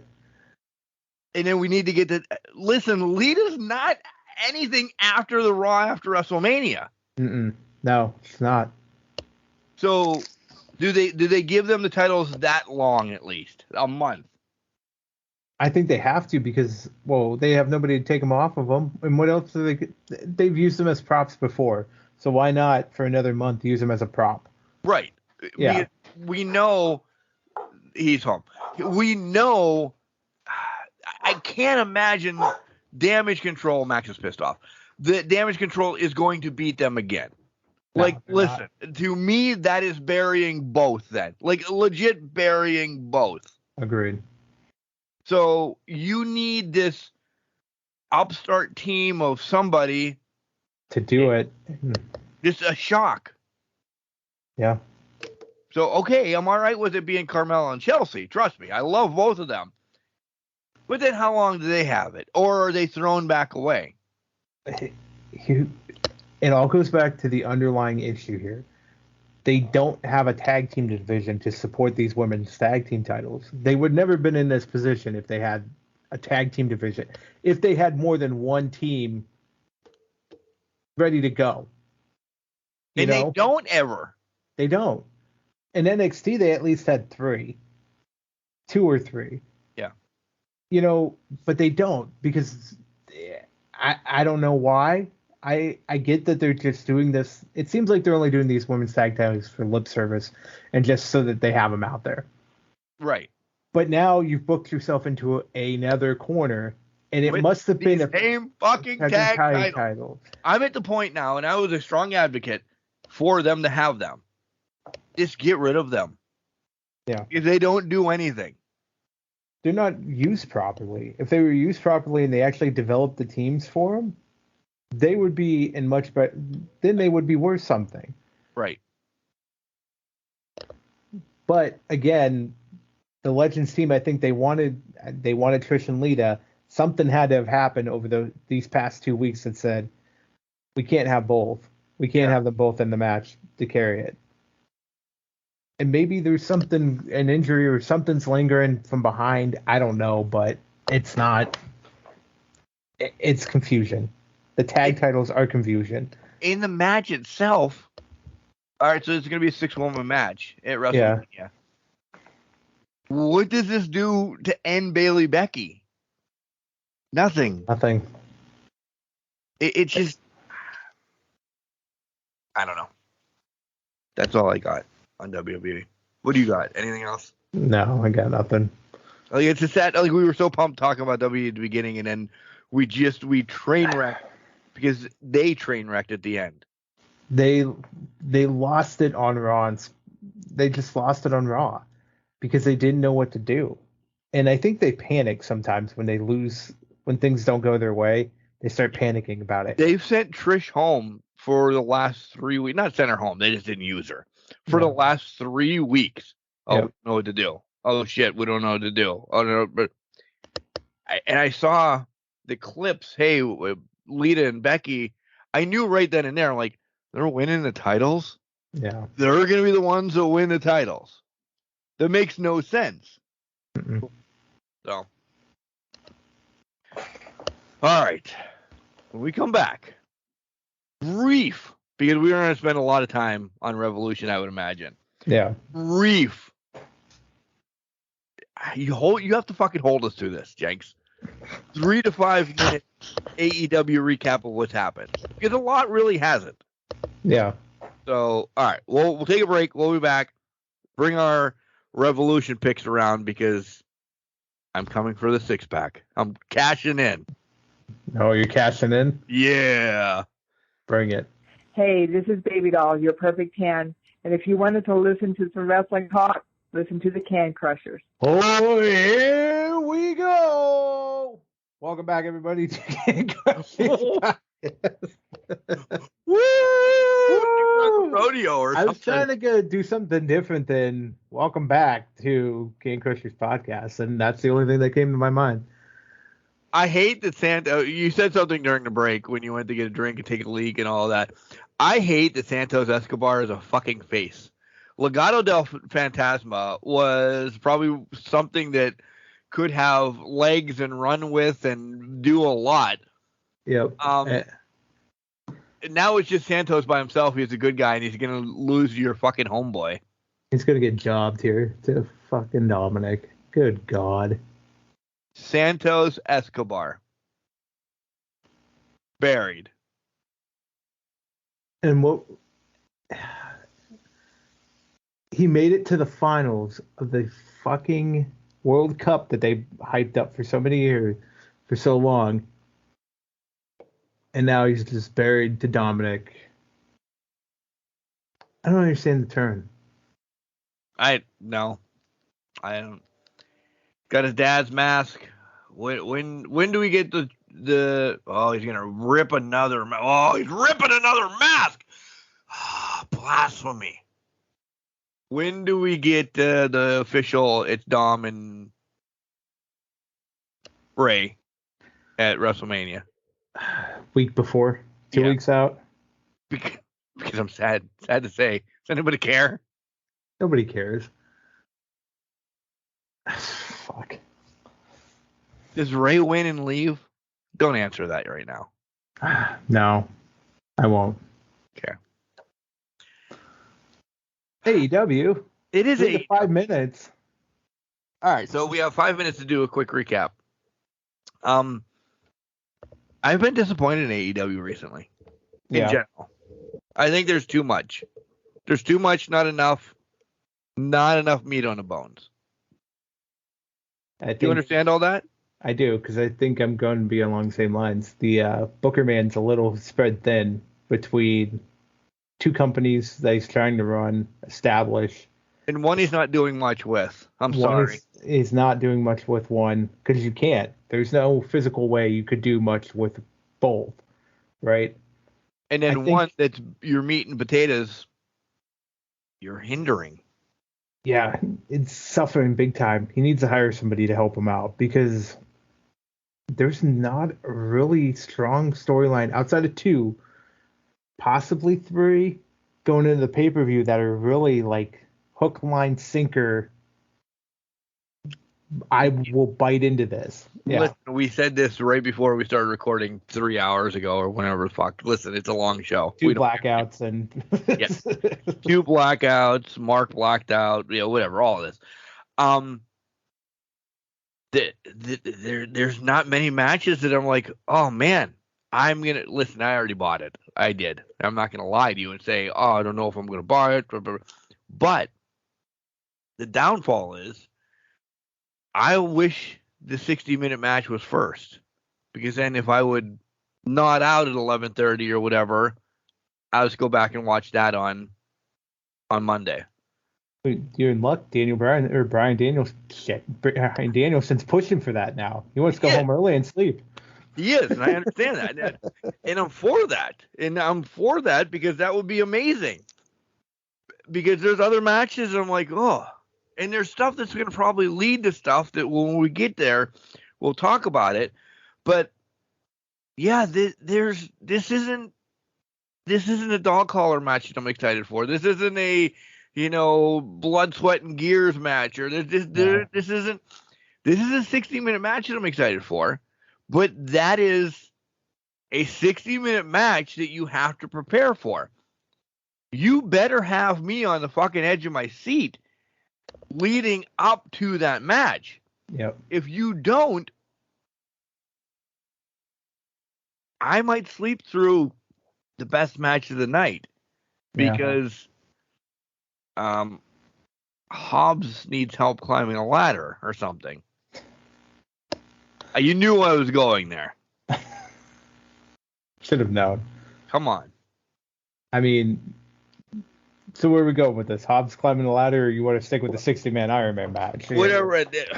We'll do the 60-minute Iron Man match when we do predictions, because I think we have a lot to say about that, and we're going to be excited. Or actually when we talk about Danielson and MJF, and and we're going to jump around because we're crisscross like that. The Face of the Revolution match. When did the winner get the TNT championship? You're switching shit up on us now. Like, this was a heavyweight title match in the making. You get the brass balls, you get a championship down the line. They announced it's the TV championship, TNT championship. Joe is a commentary. They've given away the winner right then and there. Yeah. Because Kingston's not going to win. Ortiz, they have their own shit going on. AR Fox isn't established yet. Action Andrade, not going to happen. Sammy's got his own shit going on.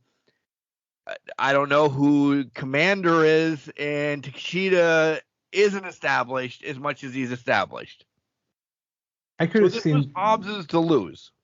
Yeah, and I could have seen them do Takeshita just getting a win and getting a TNT title shot. You know what I mean? Just having them pull it. That was the only other legitimate threat. Commander, saw he did what he's known for in this match, running the rope, which props to him. Yeah, I mean, he did crazy shit. This match was a good match. It was a great match, yeah. But I agree. A lot of the Kingston came out and said he isn't climbing no goddamn ladder, and you knew it was Ortiz and Kingston. They were going to get eliminated. They were just going to eliminate themselves. Yeah. See you later. See you. Bye. Thanks for coming. Thanks for leaving. See ya. I'm going to ROH, which is what happened. Then you got Action Andretti's feuding with the JAS. So what the fuck's? Why would you bring him up against Joe? Not even close. AR Fox has been in a trio. I could run through everybody again. It was Takeshita's as the dark horse kind of best option, or Hobbs, because Hobbs has had this fight.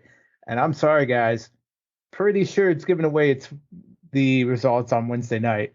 So Hobbs is going to be your champion in a week. Just saying. Yeah. Especially if Joe's keeping an ROH title and he's going. I was just going to say, and we'll get the predictions. Who's he going to fight Wednesday night, though? Yeah.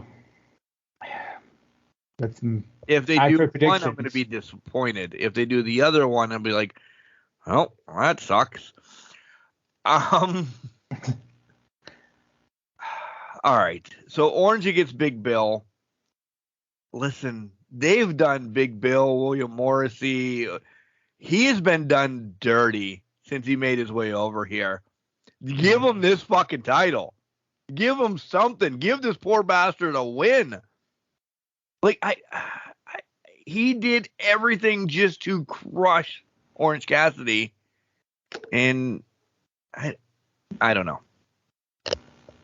It's the big guy getting David versus fucked over again. Yeah. Lance Archer. It's now Big Bill. So I'm not surprised he lost. Listen, I enjoyed the match. I thought it was a fun little match, but we knew the end result. We knew it was OC going to win this thing. Yeah. So, yeah, nothing much I can say on that. Mox's promo in the back was awesome. I love that he was just squeezing blood out of him as he was talking. He got it in his eye, and then he probably fucked up his eye for life because he couldn't see out of it. Great promo. Yeah. Great promo. Agreed. The Elite getting attacked by my homeboys. I don't want to ask you the question yet because predictions are coming up, but is it time? It may be.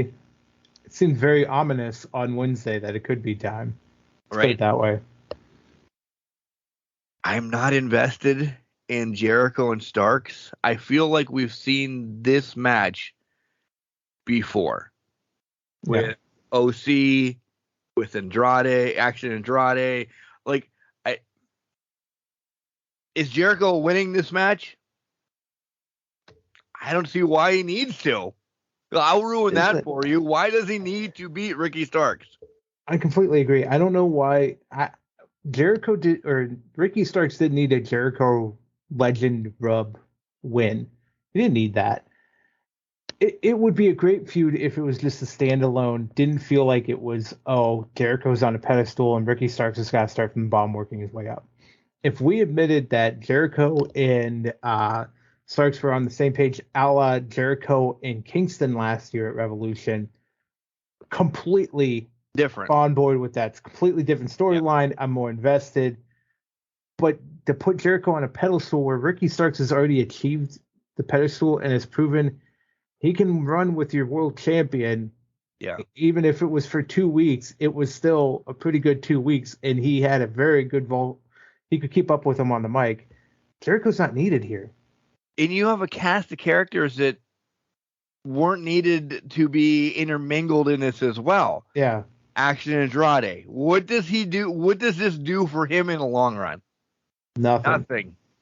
Any of the JAS, essentially. Like, I understand it's his crew and his homeboys and everything, but they didn't. There's nothing to further the story between these guys. No, there isn't. There's not a meat and potatoes story to this story.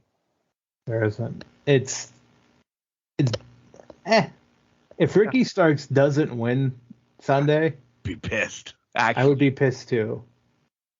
Because what the hell was this for? Yeah. Ego? Ever since Jericho lost the ROH title, which I still think was way too soon. I do, especially with what's happened with ROH right now. I still think he's a bigger shine than Cesaro or Claudio. Fuck. Good. You said it earlier. I said it. You said it. We're good. I still think he's a bigger shine with that title, mocking and everything, than what Claudio's doing with it right now. Like, I think it's lost again. Like, cool. The ROH title is back on Sinclair television, which nobody gets like access or anything. Doesn't mean anything to me right now. The Hangman promo was good. Just kind of bickering back and forth. Mm-hmm. The Christian thing intrigued me. Are we getting a Buried Alive? What kind of match are we getting with Jack Perry? Why is he digging a hole? Apparently he's burying Christian Cage's career. I think I saw it was no holds barred officially. But I don't know why we went straight to the fucking graveyard with this, and I don't know what the hell was going on. I kind of was excited if it was Buried Alive. I don't know what they do, but fuck. Yeah. But Yeah, because let's skip to the main event, which is Bryan Danielson with Renee, because the rest of the stuff is all mook. It was filler to get us to where we need to get to. It really was. Rio against Tony Storm. I love the promo, the bickering back and forth and everything, and that MJF's ex-fiance says her new favorite wrestler is Bryan Danielson. Yeah. I loved all of this. I did. So there was a little bit, and trust me, I just watched AEW legit 2 hours before we started recording. I needed something to maybe get me a spruce up or whatever to get into this. It got me to this before I'm like, okay, now I'll go buy the pay-per-view. And that's what's selling it for me. But don't, as I said, and we'll make our predictions here and talk a lot. Holy Christ, if you're going to have, I don't know, Keith Lee and Dustin Rhodes, and I know it's happening on Rampage, so don't give me shit. If you're going to have Keith Lee and Dustin Rhodes against Parker Boudoir and Swerve Strickland before Bryan Danielson and MJF, you lost me. Yeah. To me, we'll get to this in a minute, but I'll stick on Dynamite.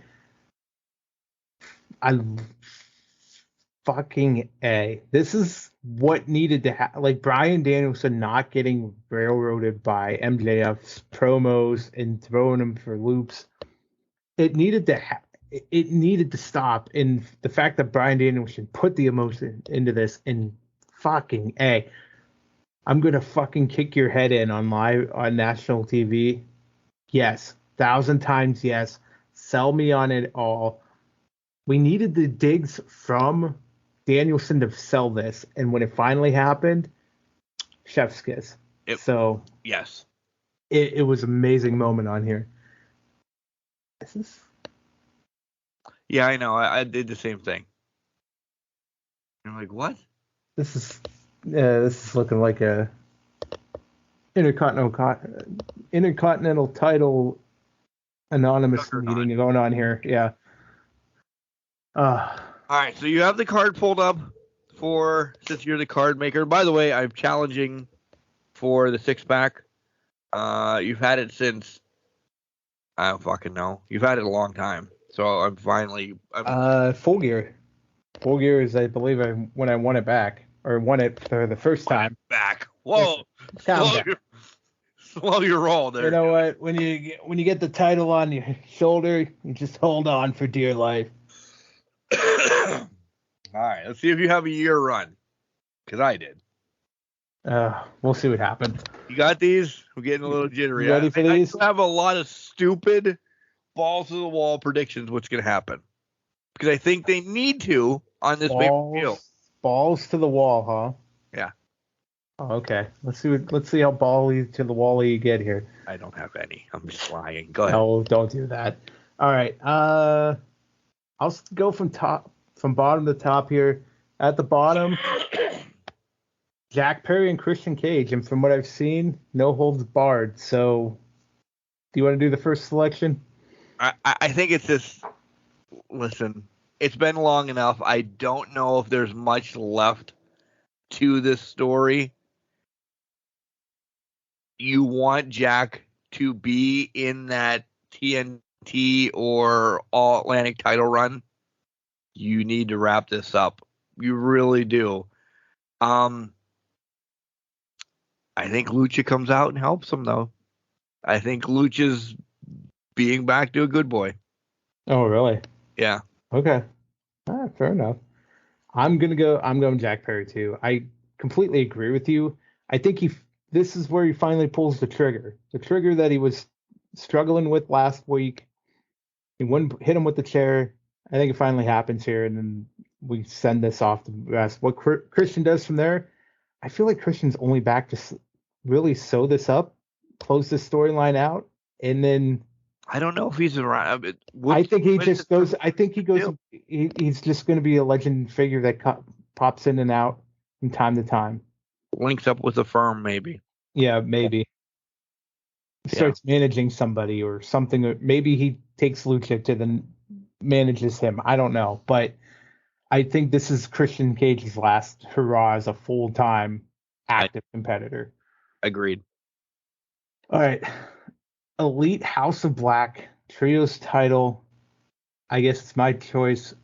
I'm going the Elite because I feel there's another storyline that needs to come that's coming after this to defeat them. Maybe I'm hopeful, but I think it's there.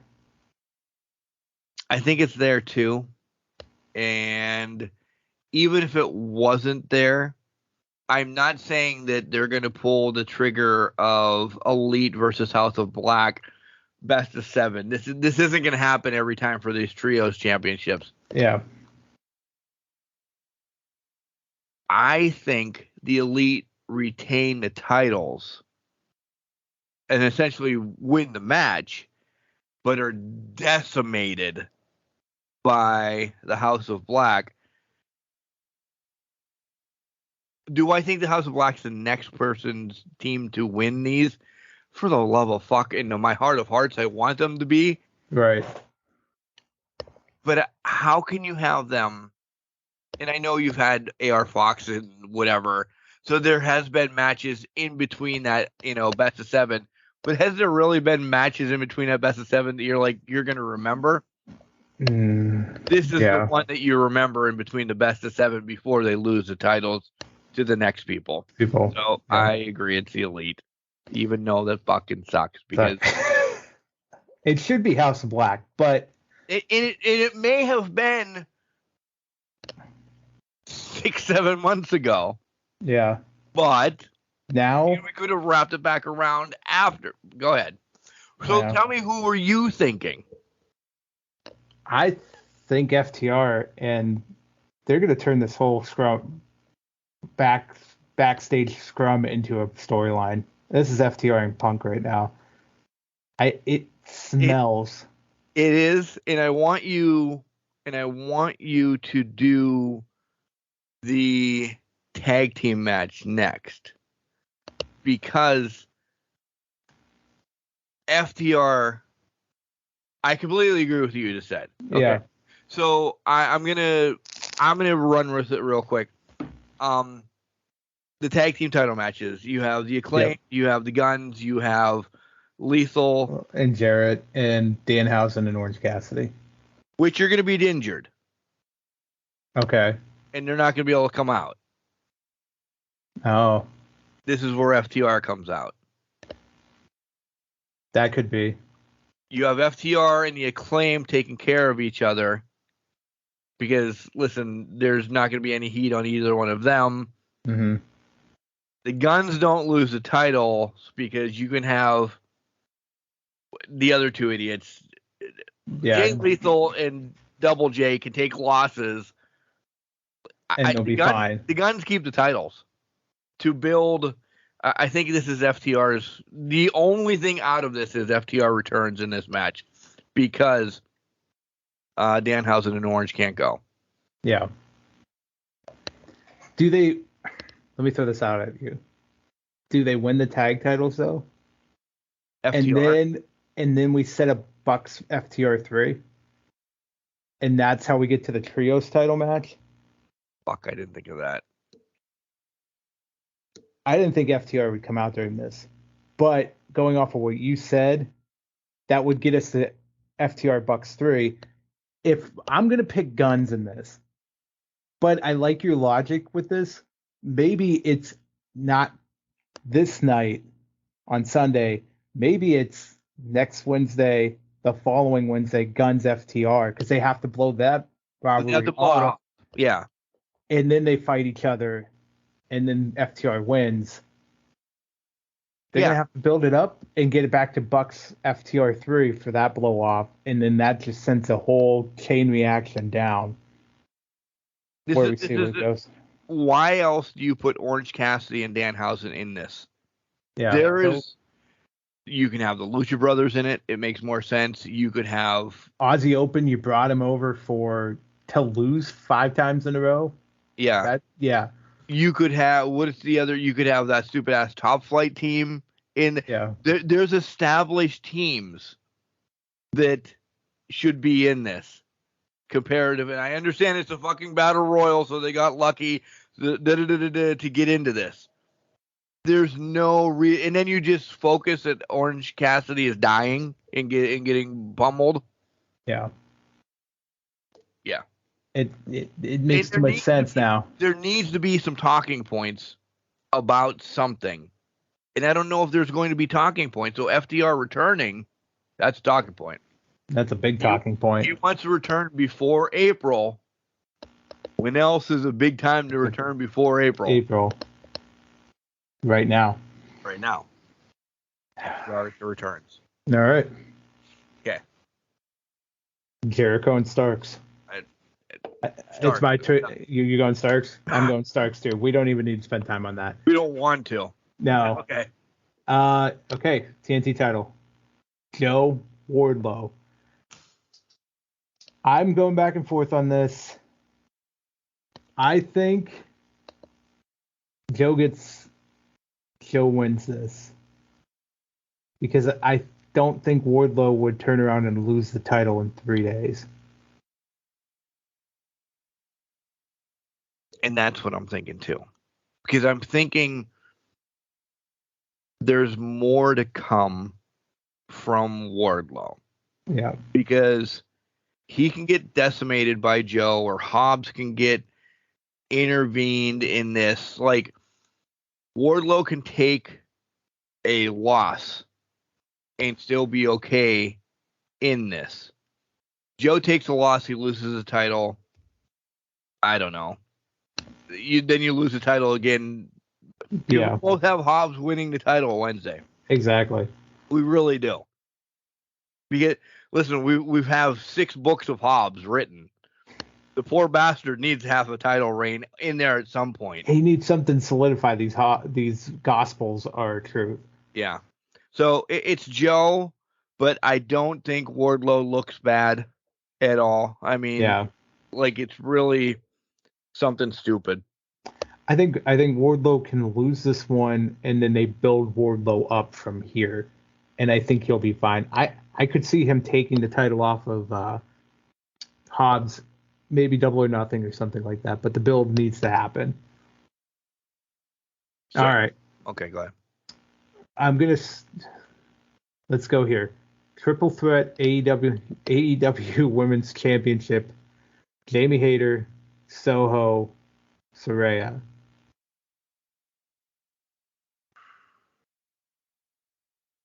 Jamie wins it, and I think it's full-fledged that her and Britt have this feud. Okay. I don't think that anymore. I think this is... I don't know. My heart of hearts, to continue the storyline, it's Ruby. To get the separation that maybe you want out of all of this. You have both camps going at it. I know you keep saying this is building up for the women to get their comeuppance and their stadium stampede or anything. Fuck, I think that's still so far away because I don't think he's really put a story into this match. We're going to have a triple threat women's match. These are the people in it. Do we give the title to Saraya just because it's Saraya and who knows? Like, I cannot wrap my head around to this. Britt's not involved at all into this. Like, she's there, but she's not involved. I don't know if Jamie's title run has been what we wanted it to be because it's just intermingled and everything. So, with that being said, it's been buried. You give it to Saraya, and then you just start rebuilding again because she's a legend that has it. And then maybe it's Britt that takes it off of Saraya, or we get back around to something. And then maybe the next time that Britt has the title, we get what we really want out of all of this. It's Britt and Jamie. that's what we want. There's no fucking way to get there from here right now. I think there is. So I'm going to say Jamie's title reign started off hot. I agree. It cooled off tremendously because it's been trying to do too much with this whole storyline. Now, I'm going Saraya. So we both went Saraya. Yeah. Okay. My thought is, though, Ruby's showing true colors here and sides with Saraya and Tony Storm in this because she's been that person in the middle, and I don't think she's the middle person really here. I think she's just positioned in a way to help Saraya win the title Sunday. Hayter and Britt then start the revolution. We get to the Stadium Anarchy and Arena, whatever the hell it's going to be. They lose this whole thing to Saraya and the WWE girls. Britt turns on Hayter. And then we have Britt Hayter non-title feud going after Double or Nothing or after Beach Blast or whatever it is. I think they just get their... Ruby in this whole thing is interjected to turn on Hayter. It just has that whole comeuppance. It doesn't make sense Ruby's in the middle of this all. Right. Ruby's playing one side against the other, and she's going to... It's not the benefit her, it's the benefits Saraya, I think. So I think we can get the Hayter in Britt if they lose this whole thing out. But for right now, I think Saraya's winning the women's title. I agree. I don't know. I don't think there's. I don't know if. Listen, how long has she been in AEW? Like, we were all excited. She's coming to AEW 6 months ago, right? I don't know. Fucking 6, 7 months ago. We were all excited. I don't know if this is a good taste in my mouth that she's getting the title. Like, it's been fed backwards, you know? You're giving me my food up my ass so Saraya can get the title. She just hasn't been good outside the promos. After that, the whole setup with Britt was fine. It was perfectly done. It was wonderful. When they turned her against and turned her heel out of the blue, that's when it all started falling apart. And now we have this pseudo NWO BS that's not even working. It's Mean Girls. Mean Girls goes to NWO. Yeah, exactly. And now it's just like, what the hell are we doing? And she just does not line up. So. Next.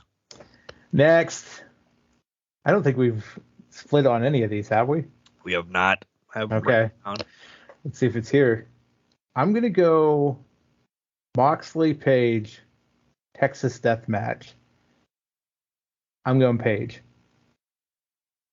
I think this is Hangman's. We're not splitting then, because I'm going Page as well. And it's because, I just, it's for everything that Mox has done. That the poor, and I know, we keep saying this, the poor bastard's going to get a couple weeks off. Yeah. This is going to be his couple weeks off. Yeah. How are we going to get there? I don't think there's shenanigans. I think it's this Adam Page actually snaps and actually does do cowboy shit. Like, we get to see Adam Page be Adam Page and do cool stuff. Like, this is going to be Abdullah the Butcher against fucking Carlos Colon. This is going to be, blood atop of blood. If you don't want a blood match, don't watch this one. They're both going to bleed way too much that it's going to be uncomfortable. Yeah. This is giving me vibes of Kenny Omega Moxley from 2019. Whatever, was that a death match or whatever the fuck that was? Where they got fined by Baltimore for the amount of blood that bleeding too much. This is what this reminds me of. It's just going to be a bloodbath overall. And to your point, I had the same reasoning. Mox deserves 3 to 6 weeks off to let him fucking relax and do something. Write him off the Texas Death Match, where Hangman could probably literally try to hang him in this whole thing. Who knows? And it doesn't. It's not like Mox is losing to fucking Peter Avalon in this match. Yeah, he's losing the Page, a former world champion. Right. This is a legitimate. So losing this Texas Death Match. Oh, where's Mox? He just had a Texas Death Match against Adam Page. Oh, so he's off for a month. Yeah. Nobody's going to question it. He comes back through the crowd whenever. Oh, fuck, Mox is back. Let's rip shit up again. It's not like he's losing anything. He's not losing any mojo. He's not going to lose a title contendership or anything like that. This is because they both fucking hate each other right now and are ready to bleed buckets. I'm going to say this. I think MJF Danielson's going first. And I think this is the main event. Because there's no way you're going to tell me we're going to sit through this whole match. The live crowd. Let's go to the live crowd aspect of it. You're going to sit through a Texas Death Match and then try to sit through a 60-minute Iron Man match, which probably almost guarantees there will be some sort of submission wrestling going to happen in that match. In the 60-minute match? Yeah. There has to be. Exactly. So there's going to be a lull where people are just like, they're trying to come down off this high. They're trying to function. They're trying to put forth. I think there's shenanigans afoot in whatever this Texas Death Match is going to end up being. That place is getting ripped apart. So I wouldn't be surprised if that's the main event of the evening, just because it's going to burn it down. Burn it down. I would be all right with that. I think that's a great idea. Yeah. You know, whatever. It's not the Cow Palace, because they were at the Cow Palace. They told us that they were at Cow Palace about 1,000,000 times Wednesday. But they were at the Cow Palace? Yeah, right. I would think that's a great idea. I really would. So I don't know. But Danielson, MJF goes first. Is there shenanigans? Is there returns? Is there something involved in that you're like, well, fuck, would that overshadow anything else that's going to come? I mean, that's a valid point. I think it would be a very big return if that's going to happen. You give that away right off the bat. Nobody's carrying it one way or my FTR fucking one looks like nothing. I don't mean to mean, but you know. Yeah. It's fair. Is that where we are? We're at the main event. So there's not 95 matches. No. Which is good. It's very good. There is 8. Looking at right now. Listen, I hate to make this real quick or anything, but this is MJF, because it has to be MJF. Right. So if there's a draw, you keep the fucking title, because there's going to be a draw. I think we have everything straight across the board, which I'm all right with. Do you want to do a tiebreaker, or are you good with it? No, I don't. No, I don't want to do tiebreaker. No. Okay. I don't know, because it's going to be funky. It's either going to be 1-0 or like 2-1. It's not going to be 900 to nothing. Yeah. There's no way there's going to be a lot of one is going to be a cheat. One's going to be a DQ, and then one will be probably a cheat, and Danielson will get one clean victory. Yeah. Like an immediate tap out or something like that. Right. Agreed. Yeah. Agreed. It's Punk. It has to be. It's Punk. If it's, I'll put it this way: if this is first, Punk doesn't return. Agreed. Tonight. Because listen, Punk's returning. If this is first, Punk doesn't return.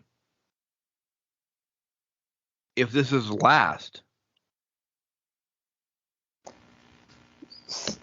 Punk returns. So are we putting ourselves in a Rock situation here? Where Rock, paper, scissors? No, like we did with the Rumble with the Rock. Maybe.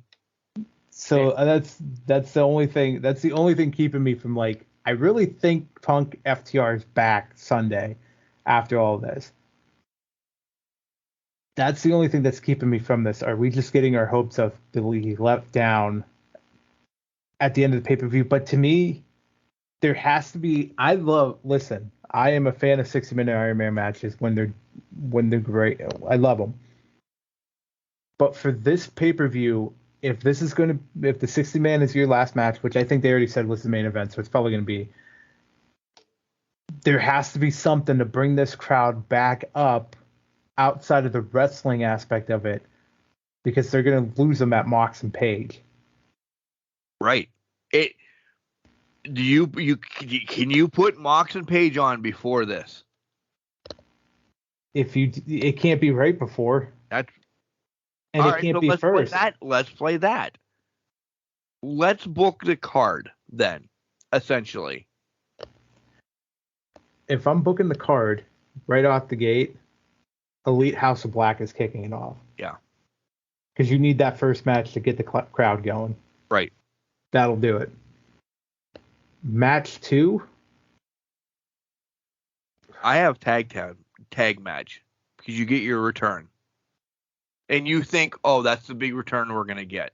Yeah.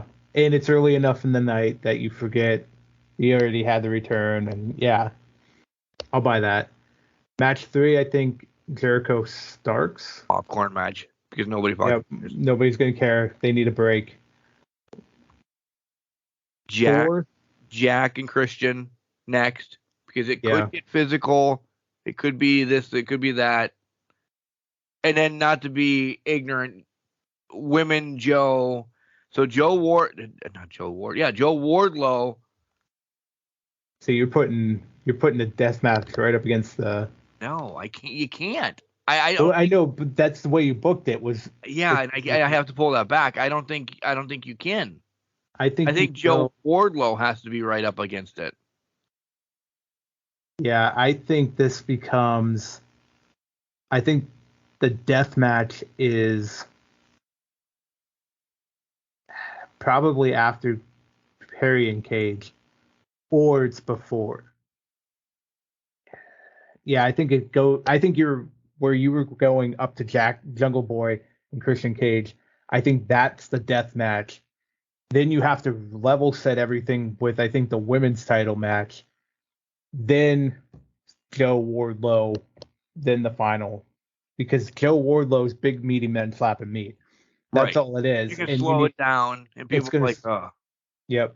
And then MJF Danielson's going to do what it needs to do. Yeah. That I will forewarn everybody right now.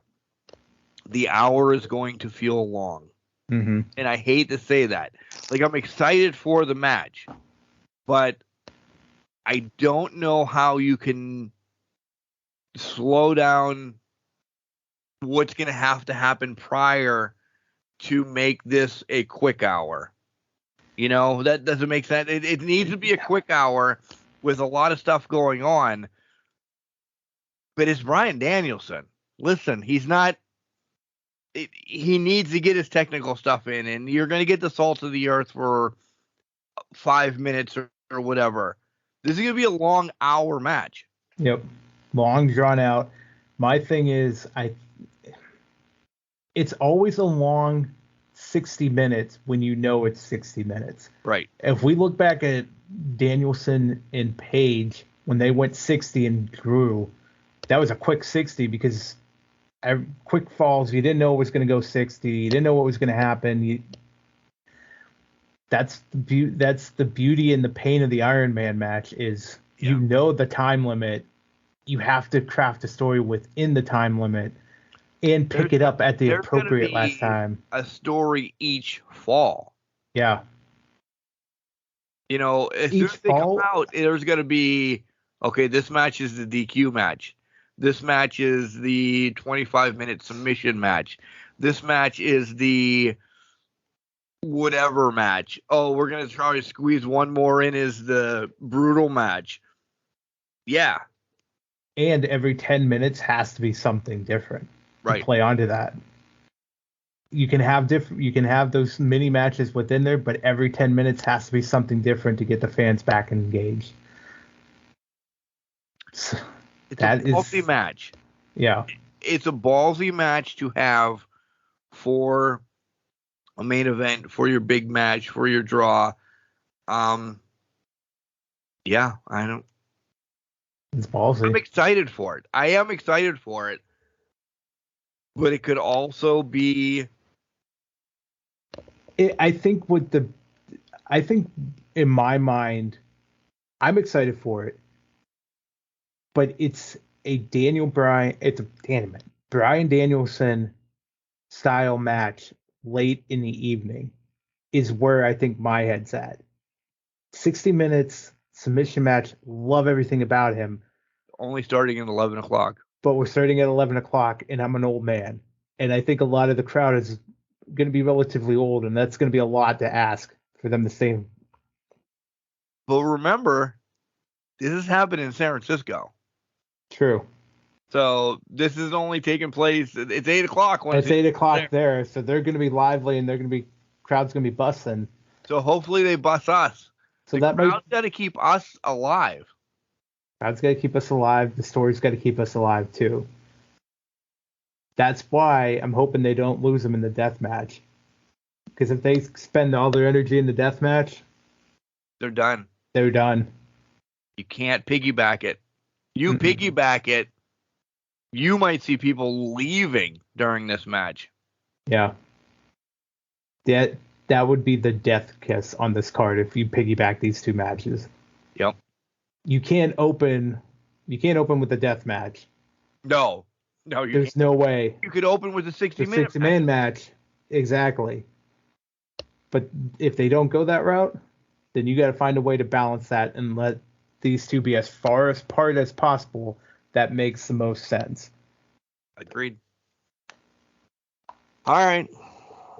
I got 8 in me. I have to take a leak. And we're going to call it a night. Let's do it. Jenks, this has been great. This is fun. Listen one more time. Make sure everybody tunes in this Wednesday. Kind of a pseudo huge announcement coming up about High Ground Pro Wrestling. Seems like you've hinted at that a couple times. I have. Pretty excited. Hey, side note, by the way, not that I'm getting anything out of this, but WrestleCade tickets go on sale next Friday, March 10th at 8 p.m. Heyo. Heyo. Bryan Danielson's going to be there. Just saying. Yeah, I've heard that rumor. Yeah. Yeah. Get your shit together and get your tickets. They let you do payment plans. Fucking buy them. It's the best 4 days of your life. All right, Jenks, I'm sure I'll be talking to you Sunday night. We'll be bitching about whatever we got. I love you. Love you. Take care. Thanks for always having my back on all my other fucking venues outside of this. Of course, always. Thanks for having my back. Yeah. All right. Sami Zayn's jumping all over the place. I gotta piss. Remember, just because you're trash doesn't mean you can't do great things. You're a garbage can, not a garbage cannot. Make sure you tell your loved ones you love them. Because you never know.